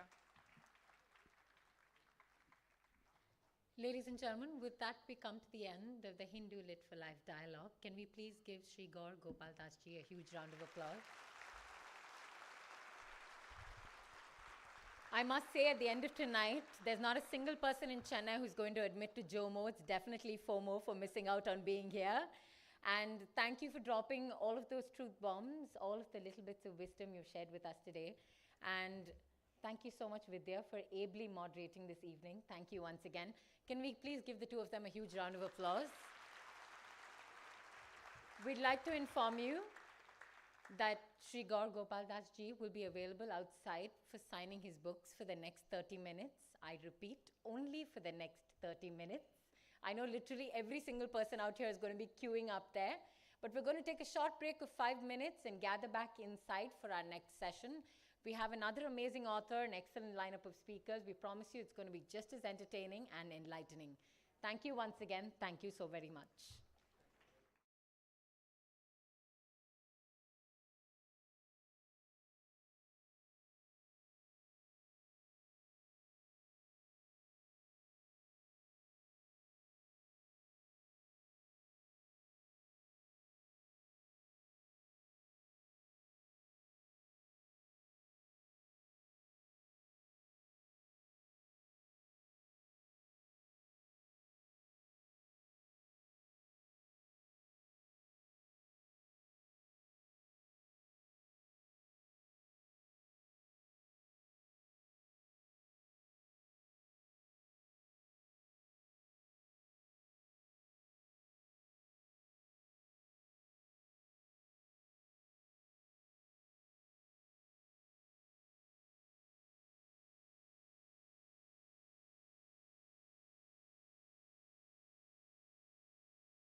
Welcome back to the Hindu Lit for Life Festival for the year 2023. We're ready with our next session, and as you can see, our esteemed panelists are already on stage.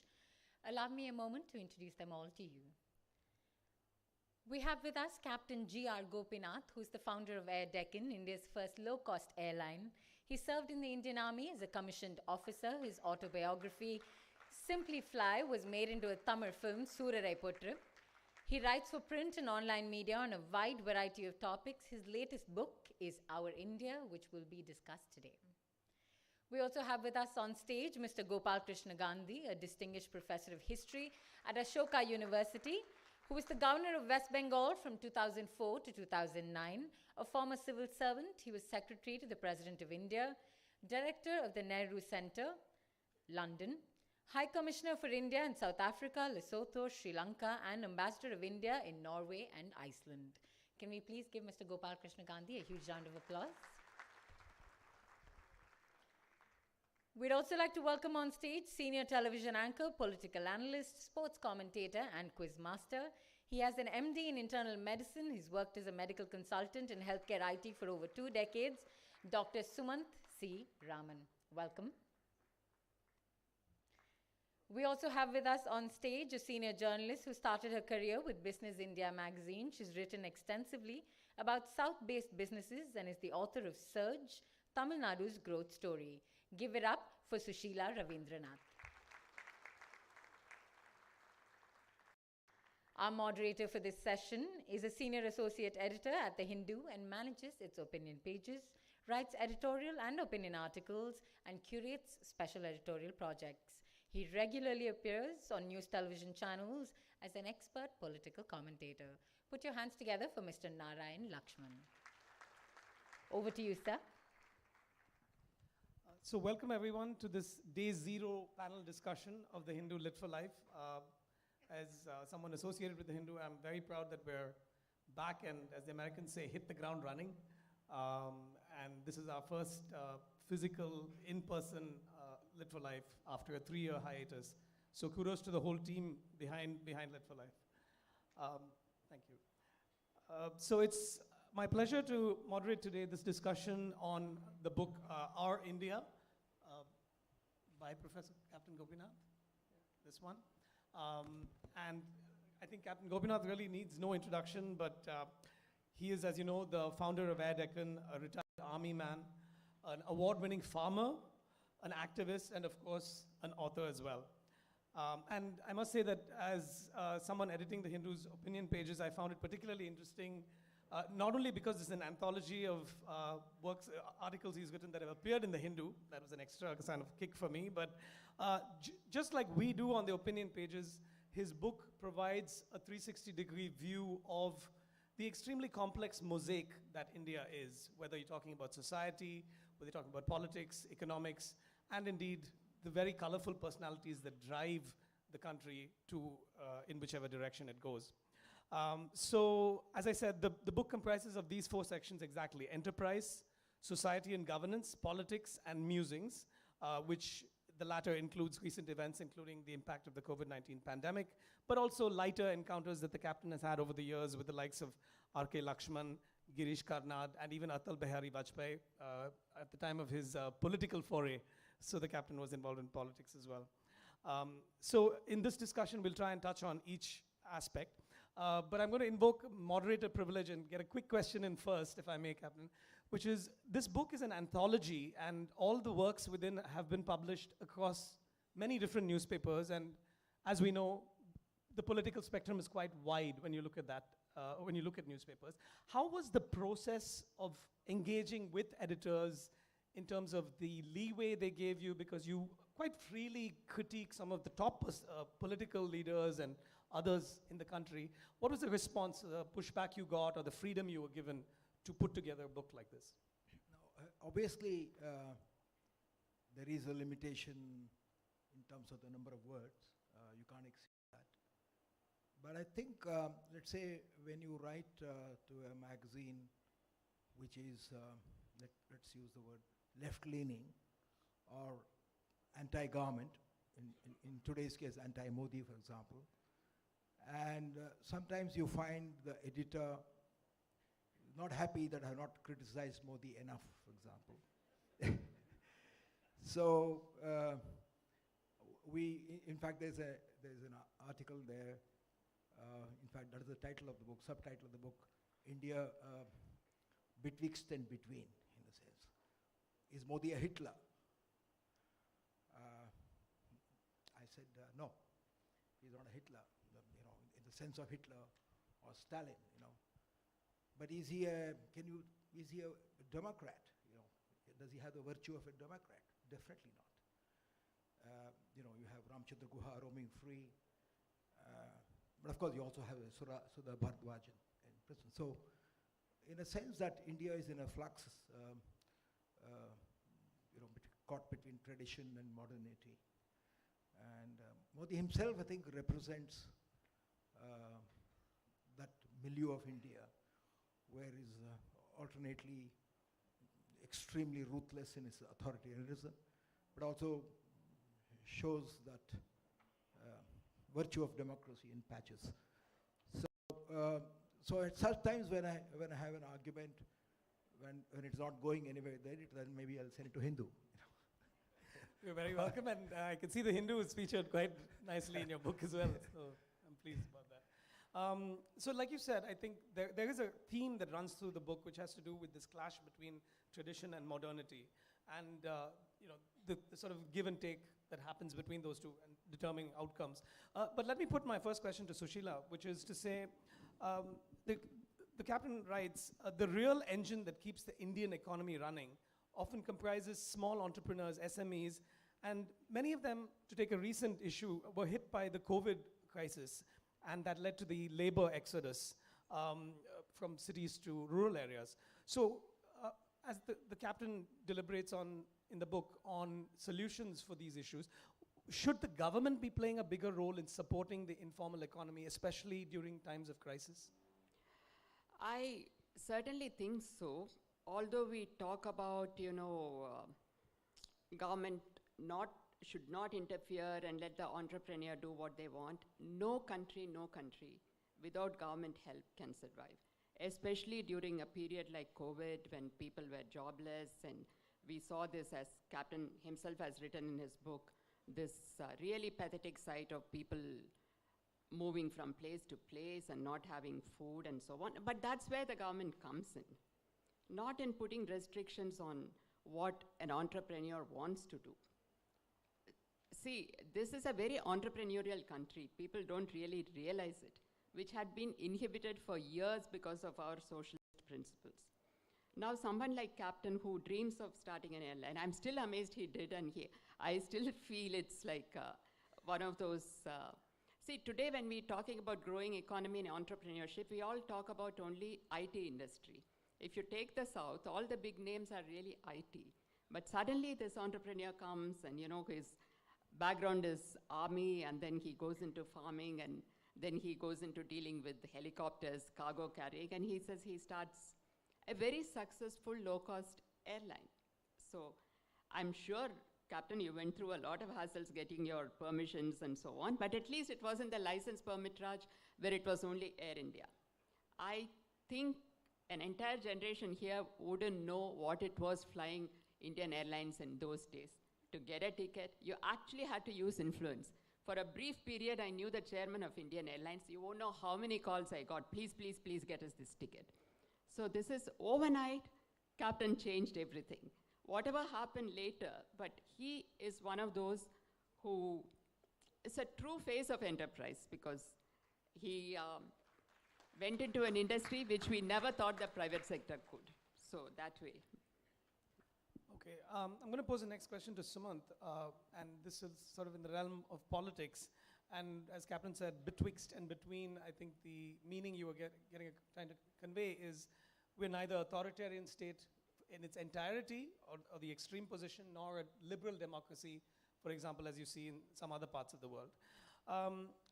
But how do you reconcile this in terms of looking to the future? You have this rise of a class that believes in traditional values and conservative, but at the same time, India is very much an economy on the move. And the economy in a way infuses change into the traditional structure. How does that play out politically? Yeah, first of all, congratulations to Captain Gopinath, because I personally found the book absolutely fascinating for the sheer variety that it sort of spans multiple areas. As far as Captain's reading of India is concerned, I think he sort of veers towards the elected autocracy, which is where a lot of talk has been going on in the last few years, that India is veered away from. I don't think we were totally a liberal democracy at any point of time, but we've sort of moved the boundaries towards electoral autocracy. There is an election system in place. We all go and cast our votes, but beyond that, our say in how things are run has gradually diminished. And I think that, the fact that the economy has, despite everything that's happened in the last several years, still managed to sort of keep its head above water to a large extent when we compare to the rest of the world. I think that there is a feeling that, people can get away with a certain level of authoritarianism, with a certain level of majoritarianism. I have been a strong skeptic for the last several years. And over the years, all those to whom I had spoken to would come back and say, see what happened. You said demonetization will wreck the economy, and what's happened? So I think that what lessons that are going out, unfortunately, are that majoritarianism / authoritarianism is in some ways okay. It isn't. But unfortunately, that's the message that's sort of being communicated. And we are moving one step at a time, hollowing out of institutions. It's not that the hollowing out of institutions started out in 2014, certainly not. It started much earlier. And we've seen the erosion of institutional autonomy, of institutions that matter, of the media, of the judiciary, of various pillars which are propping up a liberal democracy, or which should be propping up a liberal democracy. And we've seen one by one, they being chipped away on a daily basis. So this is not a regime kind of thing where you have a military coup, where something changes overnight. It's not that way. But when you have this erosion of values on a weekly, monthly, daily basis across institutions that are supposed to strengthen democracy, at some point you will end up with an authoritarian state if you're not already there. I think many of you saw the report yesterday of Mr. Pawan Khera, who was being arrested, quote unquote, arrested by police from Assam. Police had come from Assam to Delhi to arrest him on a comment that he had made. So I think the trend is very clear, and that is what is worrying. And economic growth, whatever it may be, I don't honestly believe is a compensation for slipping away from a liberal democracy to authoritarianism. Well, sir. Thank you, Sumant. So on that, I was wondering, Sumant and others, could it also be the plurality, the sheer plurality of India, India's society, India's religions, its languages, which offers another maybe counterbalance to this? And on that, I wanted to ask Gopal, there's a very sort of poignant section in the book where the captain talks about meeting R.K. Lakshman, and he talks about the conversation they had and how he was particularly interested in the common man, his caricature, and how he was willing to talk to the captain about air deck and using that as their symbol. And the common man, the captain writes, could have been originally, as he was visualized, from Tamil Nadu, Kerala, Karnataka, or West Bengal. But over time, he sort of morphed and grew and evolved and became what you'd call a common pan-Indian. Who is the common man today, or common woman today, and where do they feature in this very broad question of how the state treats people?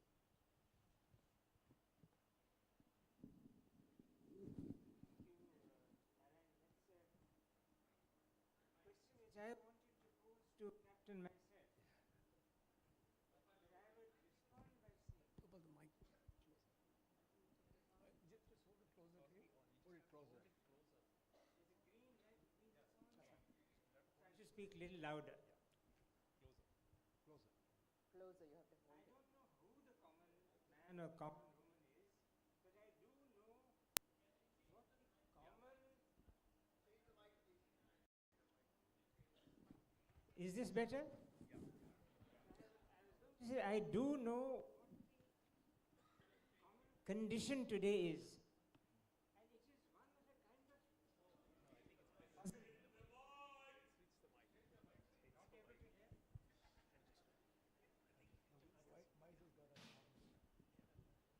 Is this better? I may have been better off not being heard. I was just going to say that I think there is a common condition which marks society. I don't know whether it's a common man or a common woman, and that condition is like this. It is one of puzzlement, of not being clear, of not being able to see the path ahead, of not knowing the following. Are we a country which has some kind of divine protection? Are we a country which nothing can harm and nobody can hurt? Or are we a country which is so base, so utterly base, as to have to put up with horrors of a kind that cannot be described? On this very stage, which I am almost abashed to step on, we have heard M.S. Subbulakshmi sing a Vrindavana Saranga. We have seen Balasaraswati. No stage, no city, no country which has persons like Balasaraswati and Subbulakshmi cannot be under divine protection. But we also have experience of the totally opposite kind. Pain, hurt, harm, injustice of the most horrific kinds. So, when Captain Gopinath talks about his encounter with R.K. Lakshman, and he talks about Pandit Jasraj, and he talks about his discussions with Atal Bihari Vajpayee, I wonder whether he has himself arrived at a position, or whether he can never arrive at this position of, are we one of the world's luckiest or one of the world's most benighted? I do not have the answer to that question. Listening to the speaker who had preceded us in the preceding session, I should say that nothing can ever go wrong with us. On the other hand, we know our situation so well. We know it too well. So where do we really stand, Captain Gopinath? Is our India a place we should thank our stars to be in? Or is our India the place where, as Sainath, who is present here, tells us repeatedly,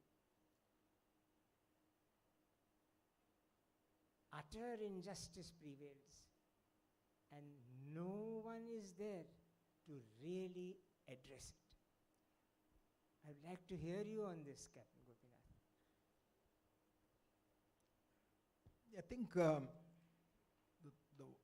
the thread that runs through my book, in a sense, is on the one hand that when you listen to Subbulakshmi or even our own Krishna or Sanjay Subramaniam and Masti Venkatesh Iyengar, the Kannada Jnanapith Award winner, he says when he was the assistant commissioner somewhere in the 1930s, he stood in front of the deity in Belur temple, and he started crying. He said, because how is it a civilization which could produce such an extraordinary temple, a jewel, is in such poverty and such injustice and so much of, blood and sweat and tears of the poor people.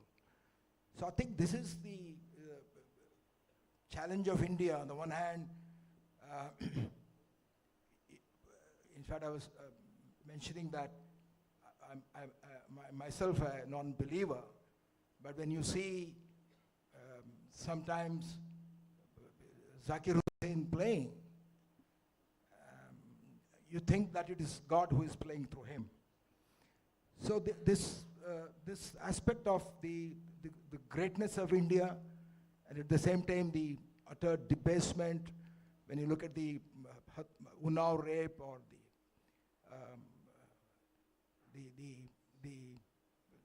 the recent issues where a man, cuts his woman to pieces.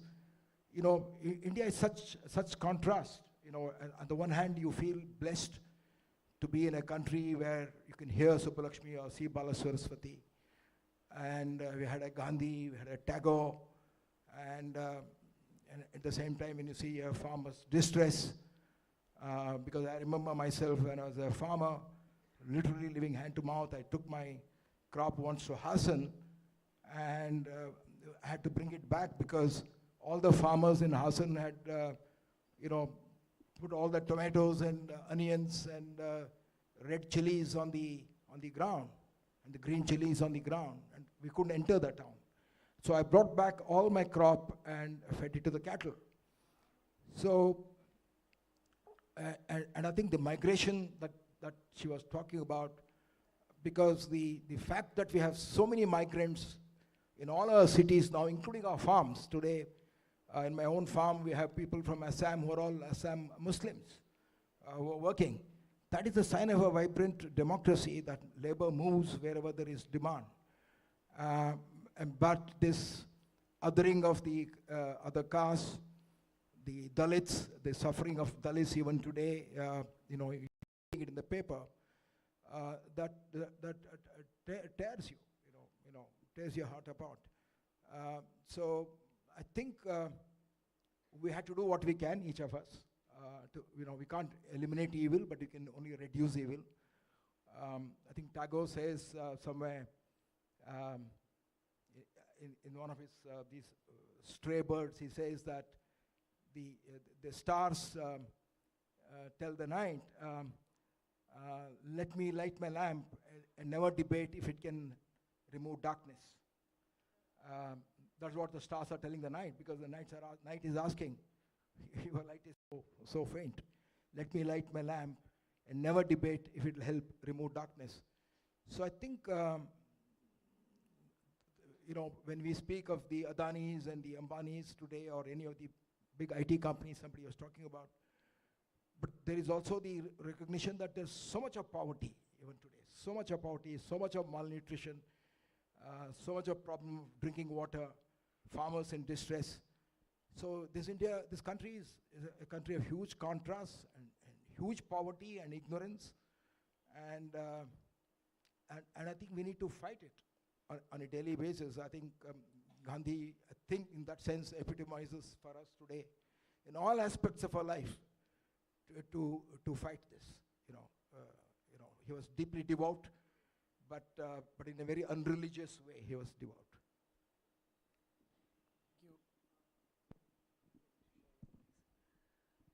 So Sushil, a question for you again. I asked you first time about the state and how it can get in the way of enterprise.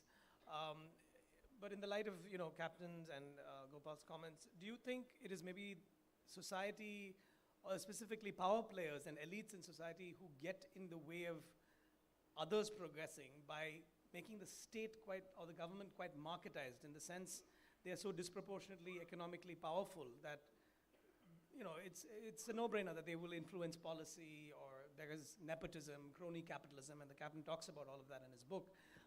Is that the real impediment to what we could truly be as a country and on the global stage? I think that's an impediment to growing big. I think starting an enterprise today is much easier than it was, say, 20 years ago, because the day license Raj was removed. But that was my point. So you have a whole lot of small entrepreneurs. You have medium scale, but to think big is still very difficult, which is why I think what the captain did was something quite amazing, because to think of an airline, what is his background? He works in the army, then he goes farming, and then he deals with Enfield motorcycles. And then he says, you know, talks to a friend and, you know, air cargo, and then he goes into, you know, cheaper airlines. I don't think many of you will remember, but what a miracle that was at that time.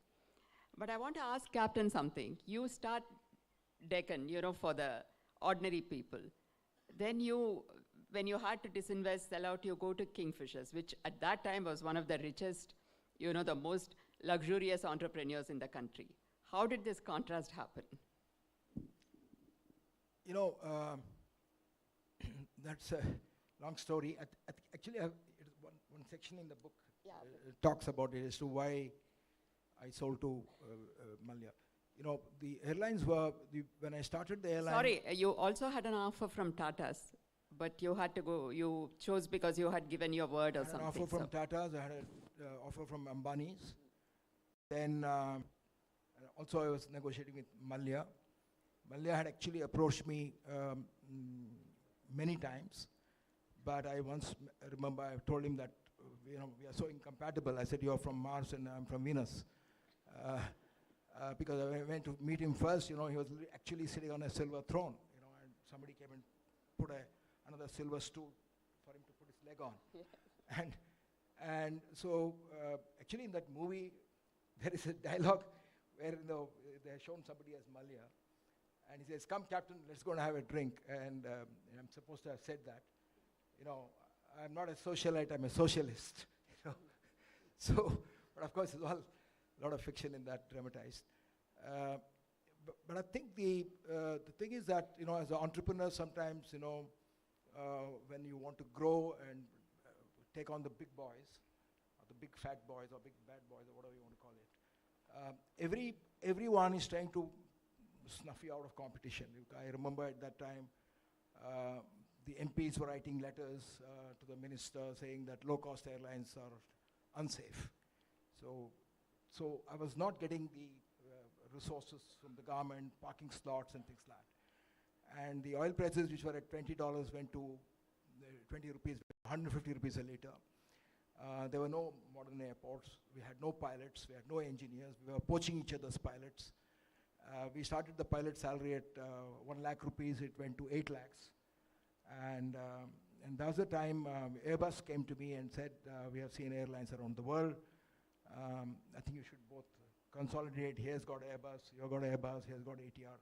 And at that time I was the largest airline in India. I'd overtaken Indian Airlines and Jet Airways. Our market cap was big, but I'd also got reduced in my equity because to grow, I gave, you know, you sell your dreams, and when you sell dreams, what you do is you give your shares. So a lot of private equity had come in and had lost my majority stake. And since the stock market went up through the sky, the people who had invested in my company, they wanted to exit. So the writing was on the wall that they would edge me out by selling, by forcing me to sell. Otherwise, they will sell, and I'll have to tag along. So therefore, in one meeting, AGM, one shareholder who was a retired official who had put his shares, he said, when am I going to see my shares improving? And as you know, in airlines, it's very easy to go bankrupt.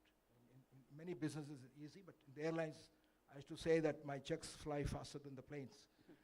So, and that was annoying me, saying that a lot of investors' money were with me, you know, common people. You know, a lot of common people had invested in Deccan. And I felt that there's a thin line between being very successful and going bankrupt, especially in airline. So this offer came, and all my other investors were putting pressure. And with tears in my eyes, it was like giving away a daughter in a way. But of course, the groom didn't match up. No, I had to part. I won't. He did not cheat me or rob me, but he robbed me of my dreams in the sense that we made a deal that Air Deccan will be separate as a low-cost airline and Kingfisher will be the international. But after he invested, he won over the other directors because he became a larger shareholder. And my shareholders felt that his model of more sexy, glamorous airline is better than my low-cost airline. And so I said, okay. Which of course turned out to be a wrong decision. Yeah, it is. In hindsight, yes. The rest is but all the history. investors made huge returns who had invested in my airline. So, Sumit, I wanted to ask you, in the book, Captain talks quite boldly and freely about the top political leadership in this country, whether it's Modi or Rahul Gandhi. About Modi, he asks, there's a section, is he a statesman or a pretender? And again, what strikes you is the balanced assessment in terms of, yes, certainly some things were done in haste, such as demonetization and the farm laws and then their repeal. But at the same time, the learning has been very quick. So, for example, the COVID lockdown, and then it was a very steep learning curve, and a lot of good was achieved in the subsequent pandemic rounds. Similarly, about Rahul Gandhi, he says, no leader will be found if the attempt is to find a dummy, not a leader. A dummy president will make a dummy of the party. So quite bold and that was his. I yes, quoted him. he's in fact quoting Gopal. So I think, how do you see leadership styles as mattering to where this country goes? And the tussle is quite obviously defined at this stage. Yeah, I think Captain touches on that quite a bit in the book. In fact, one of the sentences which struck me was his take on Prime Minister Modi. His espousal of a brazen majoritarian politics may have encouraged vigilant justice, and his reluctance to rein in rabid elements in his party could have resulted in the incarceration of numerous dissenting academics, critical journalists, and protesting students. So I think that he was sort of quite firm in his criticism. But again, at multiple places, there is this balancing that happens with the weaknesses of the opposite side, most notably with Rahul Gandhi. I think that at some stage, there is a certain element of demagoguery which has sort of overwhelmed the population. And I think that we are, as a nation, trying to come to terms with where we sort of wake up from this and smell the coffee. And so far, from the evidence of what we've seen, we haven't smelled the coffee. So I think that one of the challenges is also this gross inequity in growth, which Mr. Gopal touched about, Captain spoke about. The inequity in growth has also meant that, that it's possible to carry propaganda on a mass scale and convince people, irrespective of their educational background, irrespective of their social status. The propaganda on a mass scale, I don't think that in my lifetime, remember propaganda on this scale in India. I mean, I was a child during the emergency, but I really would not know that, whether it was on this scale. But of course, today we have social media and we have a whole lot of things which are different from what happened during the emergency was. So what we see, and because I sit on debate almost every night, I get to see this propaganda put out full blast. And this is something which sort of is extremely difficult to counter, which is why, for years I've made this point that, the media, and it's not just mainstream media, it's social media on a bigger scale than perhaps the mainstream media, which controls the narrative of what actually reaches the public. So when you control this narrative, you are, and I think Captain actually quotes Napoleon in the book as having said something on those lines, that those who control the narrative and control the, what actually goes out and the morale, all of it is interlinked. So this is what sort of leads to this kind of a situation where people say you have on one side a leader who's caricatured as a pappu, which Captain quite clearly disagrees with in his book, and I disagree too with that. But the point is, that's the image that the media, mainstream, social media, troll armies have implanted into people's heads. The Bharat Jodo Yatra may have changed it to a small extent. But the relentless onslaught of propaganda is something that is very much part of the ruling party's success strategy. And I think that, whoever is planning strategy for 2024, if they want to counter that, they've got to come up with something extraordinary to counter this. All of us have met or spoken to classmates, friends. I get a dozen WhatsApp forwards which are complete nonsense every day, and I'm sure most of you do too. But these are educated people. These are eminent doctors, industrialists, lawyers who are sending these WhatsApp forwards. I mean, 20 years ago you would have laughed and said, are you crazy to believe this kind of rubbish? But that is what is passing around to millions of people and is being believed. So I think that is simply, I see that as one of the huge challenges in India of today and where we are. Because irrespective of class, the disinformation or the misinformation that's sort of going out is on an epidemic scale. And I think that needs to be fought big time. Thank you so much. Balancing this conversation on the social media and the media side of it with the actual, what you call, Samantha, institutions that support democracy. An important question that the captain touches upon in the book is justice. So, you dwell very poignantly again on the Kathua and the Unnao rape incidents, and to that I would add even Gujarat 2002. And for reasons that are deeply institutionalized and systemic, the wheels of justice just don't seem to catch up with certain episodes and incidents of this sort.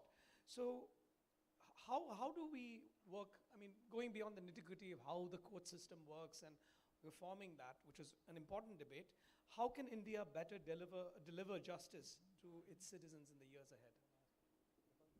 You could. This is all right. Seems to be all right. Now, let me answer your question in a tangent. First of all, just want to go back for a moment to R.K. Lakshman, if I may. Frankness, ruthless frankness is what characterizes his cartoons. But outside his cartoons also, there was something utterly sincere and honest about him. I was told by none other than Shobha De that in Bombay, there was a friend of the De's, Shobha and Gopal De, who wanted to show his paintings to Lakshman. Lakshman said, I don't believe in seeing anybody's paintings. He said, no, please, as a favor to us, can you come? Said, all right, I'll come, but will you give me a glass of whiskey? So they said, yes, all right, sure, of course. He came, he saw the paintings, said, they are absolutely horrible. So that frankness, utter frankness on the part of commentators, on the part of politicians, on the part of bureaucracy is what one really misses. I think the ability to say harsh things and to be harsh with oneself has to have gone. We are so keen now to just win applause, to be popular, that to say the harsh thing and to say, I am sorry, I made a mistake, just seems to be out of our culture. The word sorry, I have made a mistake, I want to make amends. these are not heard at all. And I'll wind off, Narayan, by saying that 2 films recently have given us a kind of corrective to this. One, of course, is the film on the captain. A film of both success and of failure. And Surya depicts both very, very well in that. Captain comes out as a person who has made some miscalculations and who has literally plummeted. And he owns his errors. And in the other film, again by Surya, Justice Chandru tells us about what life is about in a department of society which we live with, right next to us, where the most horrendous things happen. And there seems to be no solution. And so to go back to the key word you used, Narayan, which was justice. Justice hangs on a balance. And on the balance that it hangs now, only 2 things can redeem it. One is the ability to see one's mistakes, to say, sorry, I have made a mistake, I have gone wrong. And the other is to be utterly frank about what is happening around us. Not whitewash things, but just to be completely frank. Nehru, in his first year in office, said, we have done a few things which have been good, but we have done many things which have not been good. He said this as Prime Minister. We have failed. And we must know that we have failed, if only we are not to fail in future. So, Captain, you have been frank, you have been honest. Justice Chandru has been brutally frank in Jai Bhim. We need frankness with oneself and with everything around us. Thank you. Thank you, Gopal. Can I ask a quick question, Narayan? Yeah, sure. Just a very quick question. You seem to be very fond of Russian authors, Captain. You quote them in almost all chapters. Yeah, when I was in the army, I was posted in remote areas. My first posting was in Sikkim, at next to Nathula in Chola at 15,000 feet. I was there for 18 months. Just after the war, I went into the Bangladesh war, and after that moved to my unit in Sikkim. And I was alone by myself in that bunker, and my other 3-4 Jawans, soldiers were a few feet below me, and there was a J&K rifles. So it gave me a lot of time, but I think I imbibed the reading from my father. I still remember when I used to go to my school, he took me by train, and I still remember the first book he read to me was Gandhi's My Experiments with Truth. He would read it to me. He would read Socrates, he would read Tagore. So that sort of imbibed in me. He read Vicar of Goldfield, Oliver Goldsmith's Vicar of Wakefield, and some Kannada authors. So that stayed with me, and I think that has stood me in good stead. I think if there was no literature and music, I wouldn't know what I would do. Thank you. We just have time for 2 questions from the audience. One here and one there. Yeah.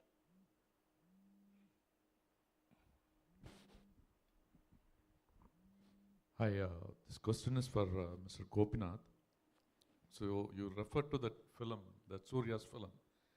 So they made a major fiction. I don't know whether you had agreed or not about not the class where there are different person who doesn't like who's touching, which is like untouchability. So you agreed on that or you didn't agree? I don't know whether it happened or it didn't happen. I gave, my first book was a book called Simply Fly. It was more kind of a life story, but I wrote it largely for rural entrepreneurs, because wherever I would go and speak, sometimes in village schools, which I still do, and of course I also go to IITs and IIMs. they would say, why don't you write this story to inspire people from the villages? Because I came from a village school, I went barefoot to a school, I studied in a Kannada medium school. And that was basically to inspire people that, because there's so much of cynicism amongst us, and cynicism is a kind of slow suicide. There is, my father would say, you dream but do not envy. And lose yourself in action and not in despair. With all this injustice and all the horrendous things that are with us, we have to live and live with optimism and do what we can. So I wrote that book, and when a film producer came, I gave the film rights to that. Actually, Girish Karnad egged me on to do that. And he was saying all the time, I should like to act in your film, but he passed away. So I only gave the film rights to my book, and normally it's a contract where they said they would like to take liberties in fictionalizing it, dramatizing it. I had put some clauses, but it happened during COVID, and I was supposed to preview it. I could not preview it. There were a lot of things which are, a lot of masala in it. Those who are non-vegetarian will know, but there's meat underneath the masala. In fact, one BJP magazine wrote, it was a good review, but said that the hero is a Brahmin in real life, but in the movie the hero is a Dalit. So they had taken these kind of liberties, but I think it was basically to show that it is a triumph of spirit over adversity. I think to that extent it passes the test, but there's a lot of mirch masala in it. Thank you. Second question. Actually, we spoke about the narrative largely from India as a country, be it elected autocracy or liberal democracy. What's the middle path there, and what really is happening in terms of narrative, etc. But I'm sure we all agree it's ground up. It's union of states. While we talk so much about the narrative from a central perspective, I'd like to know from the panel, how is it happening ground up? If you break it into various states, what's the narrative that we are getting from each of the states? Because not necessarily each of the states is the same regime or is the same government which holds the center. Are we having a different story at the state level? Or is there any other model that's worthy of emulation?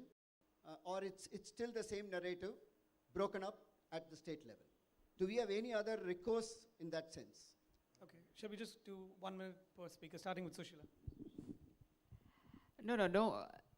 Each state is actually trying to raise up now. That wasn't like that many years before, because like you wouldn't have thought when I started writing on business that someone would be setting up an airlines from Bangalore. So it depends on the kind of bureaucracy, the chief ministers, the government, the politicians each state has. I don't think anyone has any control over it. Thank you. Gopal. Captain? I think the key is the states, because if you look at even today, with all this larger Modi narrative that he so eloquently spoke, the question of propaganda, the machinery that we have, which can change politics to the advantage of the person who controls it. I think Aldous Huxley in many of his lectures and books speaks very much about this 50 years ago, that modern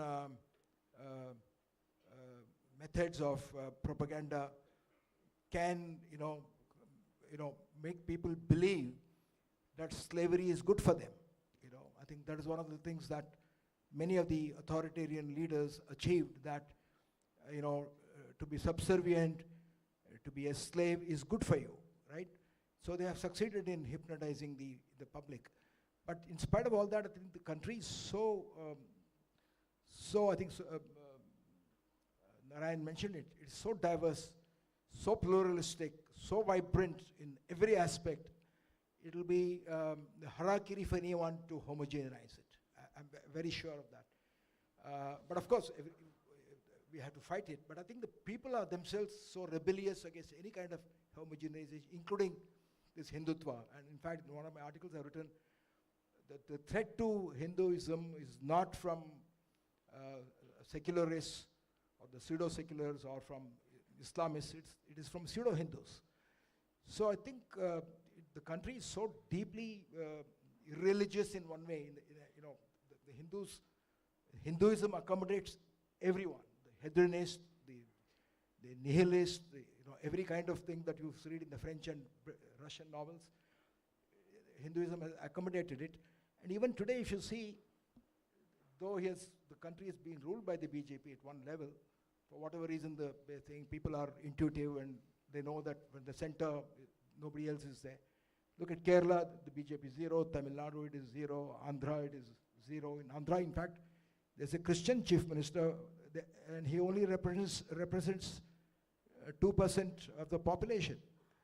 And Andhra is a very deeply mythological films. I think it ruled the state. So Andhra is, the BJP has no foothold. Telangana, it has no foothold. Bengal, there is a little bit of rise, but Bengal is not with them. Chhattisgarh is not with them. Rajasthan is not with them. 70% of the states are not with the center. So anybody who wants to rule the country, if they cannot take the states along, I don't think they will be able to give a good governance. I think he also spoke about it, but it's not Modi, but I think it has happened even during UPA too, because we are UAPA, that dreaded law, was introduced during UPA's time. In fact, in one article I've written, the hunter becomes the hunted. When Anna Hazare's movement was there, his whole demand was not for Manmohan Singh to step down, but he said, make CBI independent, because I do not want to change a government. Successive governments are more corrupt. So the government should have made those institutions independent, including the Attorney General. The Attorney General and the Solicitor General are not handmaidens of the ruling party. They're supposed to be independent of the ruling party, including the Attorney General. He's supposed to represent the government and not the ruling party. And if they had only, but the people who are in power think they're immortal, they'll rule forever. But the wheel of fortune turns, and someone said, fortune is a right whore, It favors different people at different time, and the one who is under the wheel comes on the top. So Chidambaram put Amit Shah in prison, then Amit Shah came and put Chidambaram in prison. So I think people who rule must live under the rules that they make. That is a good lesson for people to lose power. Yeah. I think one of the things that actually happened in the last few years is there's a certain level of homogeneity in the Hindi belt, as it were. What we used to at one stage call the Bimaru states, Bihar, Uttar Pradesh, Madhya Pradesh, Rajasthan, which is also typified by states choosing to vote differently for the assembly elections and versus the parliamentary elections. So there are elements of strong polarization within these Hindi belt states. And today, with the way things are, electorally, that sort of decides who rules in Delhi. Now, you can't do extremely badly in the Hindi belt and then hope to have any chance of ruling in Delhi. So this messaging, which I talk about, has sort of successfully gone and disseminated into the Hindi belt states. I'm not saying it isn't there in other states. There has been some level of dissemination into Karnataka, in Maharashtra, in Telangana now. So it's not that there is no impact on other states, but in the Hindi belt states, it is very, very strong. And that is why the opposition faces such a massive challenge in 2024, because what is their presence in Uttar Pradesh, by and large? There is a 15% difference between the ruling party and the party that comes second in vote share in UP, 70 seats. So I think that those are the issues which are really going to impact us going forward. Can the voters in the Hindi belt states wake up? In our perception, now they don't believe that they are sleeping in any case, and they believe that those of us who think that they are sleeping are fools. Now that's a perspective, but I think that is really the challenge. which is before the electorate and the opposition in 2024. Thank you, Sumant. And last word to Gopal, after which we'll wrap up. I think that's a very big privilege and responsibility, Narayan. I'll just say this, the characterization of the North Indian states as Bimaru, as you mentioned, masks the fact that it is those states, I think miscalled and mistyped Bimaru, it is those states which in 1977 showed the emergency the door and packed off the government of Indira Gandhi. It is those states. They were not Bimaru at all. They were extremely healthy, intellectually, politically extremely healthy. But apart from election prospects and what may or may not happen, the fact that stares us in the face is the fact that stared us in the face in 1947, which is on the eve of independence, on the 14th of August 1947, in fact, in Kolkata. This was what Gandhi said. Tomorrow we are going to be independent. And so this is a moment to rejoice. But tomorrow, undivided India is going to die. So this is also a moment for sorrow. So the prospects of joy and the prospects of sorrow in one way mingle in this book, Captain Gopinath, which you have so perceptively called Reflections on a Nation Betwixt and Between.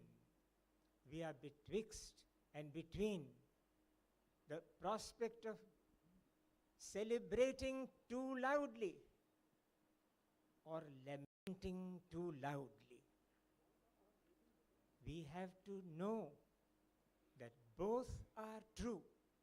There is enough to rejoice, but a great deal to be greatly worried about. And who knows who will be Bimaru and who will be Swastha as we face this dilemma. Thank you so much. Thank you, Gopal. That was beautiful. Okay, one quick word to Captain Gopinath and we'll wrap up. I think since Chennai is the kind of the cradle of classical music, I think it has also deeply affected me. I've written at least a couple of articles on the communalization of music. I still remember when I was a young person in Hassan, that small rural town, I heard Parveen Sultana in Ganapati Pendal accepting the puja, and she sang. And she sang both, songs of, sang ghazals, she sang bhajans. And now the troubling thing is that, and Pandit Jasraj, who stayed with me many times, he sang this Allahu Meherban, which I didn't even realize till I suddenly heard that he was saying Allah, and he was saying Om, and he was saying Hari. And in the Ramnami, in front of the deity. And there is a troubling thing because this kind of propaganda has now come where people are believing the propaganda rather than actually putting it to evidence themselves. So I think something needs to be done in terms of everyone. When you receive a WhatsApp message, in fact, I received a WhatsApp message, since Krishna is sitting, I can mention it, saying that, Captain, your friend, he has removed Tyagaraja and has put Jesu there, in that song, but I said, have you heard it? No, he has not heard the song. So I think this kind of poisoning, the toxicity, what the previous speaker was talking about, is happening. But I think in the end, people will realize, because you have to have the courage to stand up and defy. So you have to tell your friend not to, you might have the courage to tell your friend on his face that he's spreading falsehood, he's spreading hatred, and that is not what Carnatic music is about or Hindustani music is about. Wonderful, thank you. Actually, that quite nicely sets the stage for one of the panel discussions tomorrow, in which Krishna is as well, and it's on freedom in the age of the internet.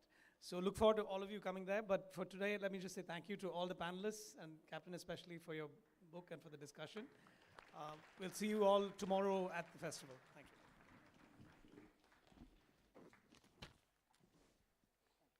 Thank you to our moderator. Thank you to all of our panelists as well. We'd like to inform you that Captain G.R. Gopinath will be staying back and signing some books at the counter right outside. So feel free to head on over, purchase your copy from the Higginbotham's counter and get it signed by Captain himself. Once again, we hope to see you all bright and early tomorrow at 9:45 a.m. The Hindu Lit for Life 2023, the sharpest literature festival in India, is powered by Life Insurance Corporation of India in association with Ajay Toothbrushes and Rajasthan Tourism. Our associate partners are NITTE Education Trust, Hindustan Group of Institutions, State Bank of India, Sai University, Viveks, and Joya Lucas. Our mobility partner is Hyundai. Our banking partner is Indian Bank. Our author lounge partner is VFS Global. Our realty partner, Casa Ground. Our knowledge partner is SSVM Institutions. Our bookstore partner is Higginbotham's. Our gift partner is Anand Prakash. And our water partner is Repute. Once again, this is me, Sahitya Jagannathan, signing off. We'll see you all back here tomorrow, bright and early at 9:45 a.m. Thank you. Have a good evening.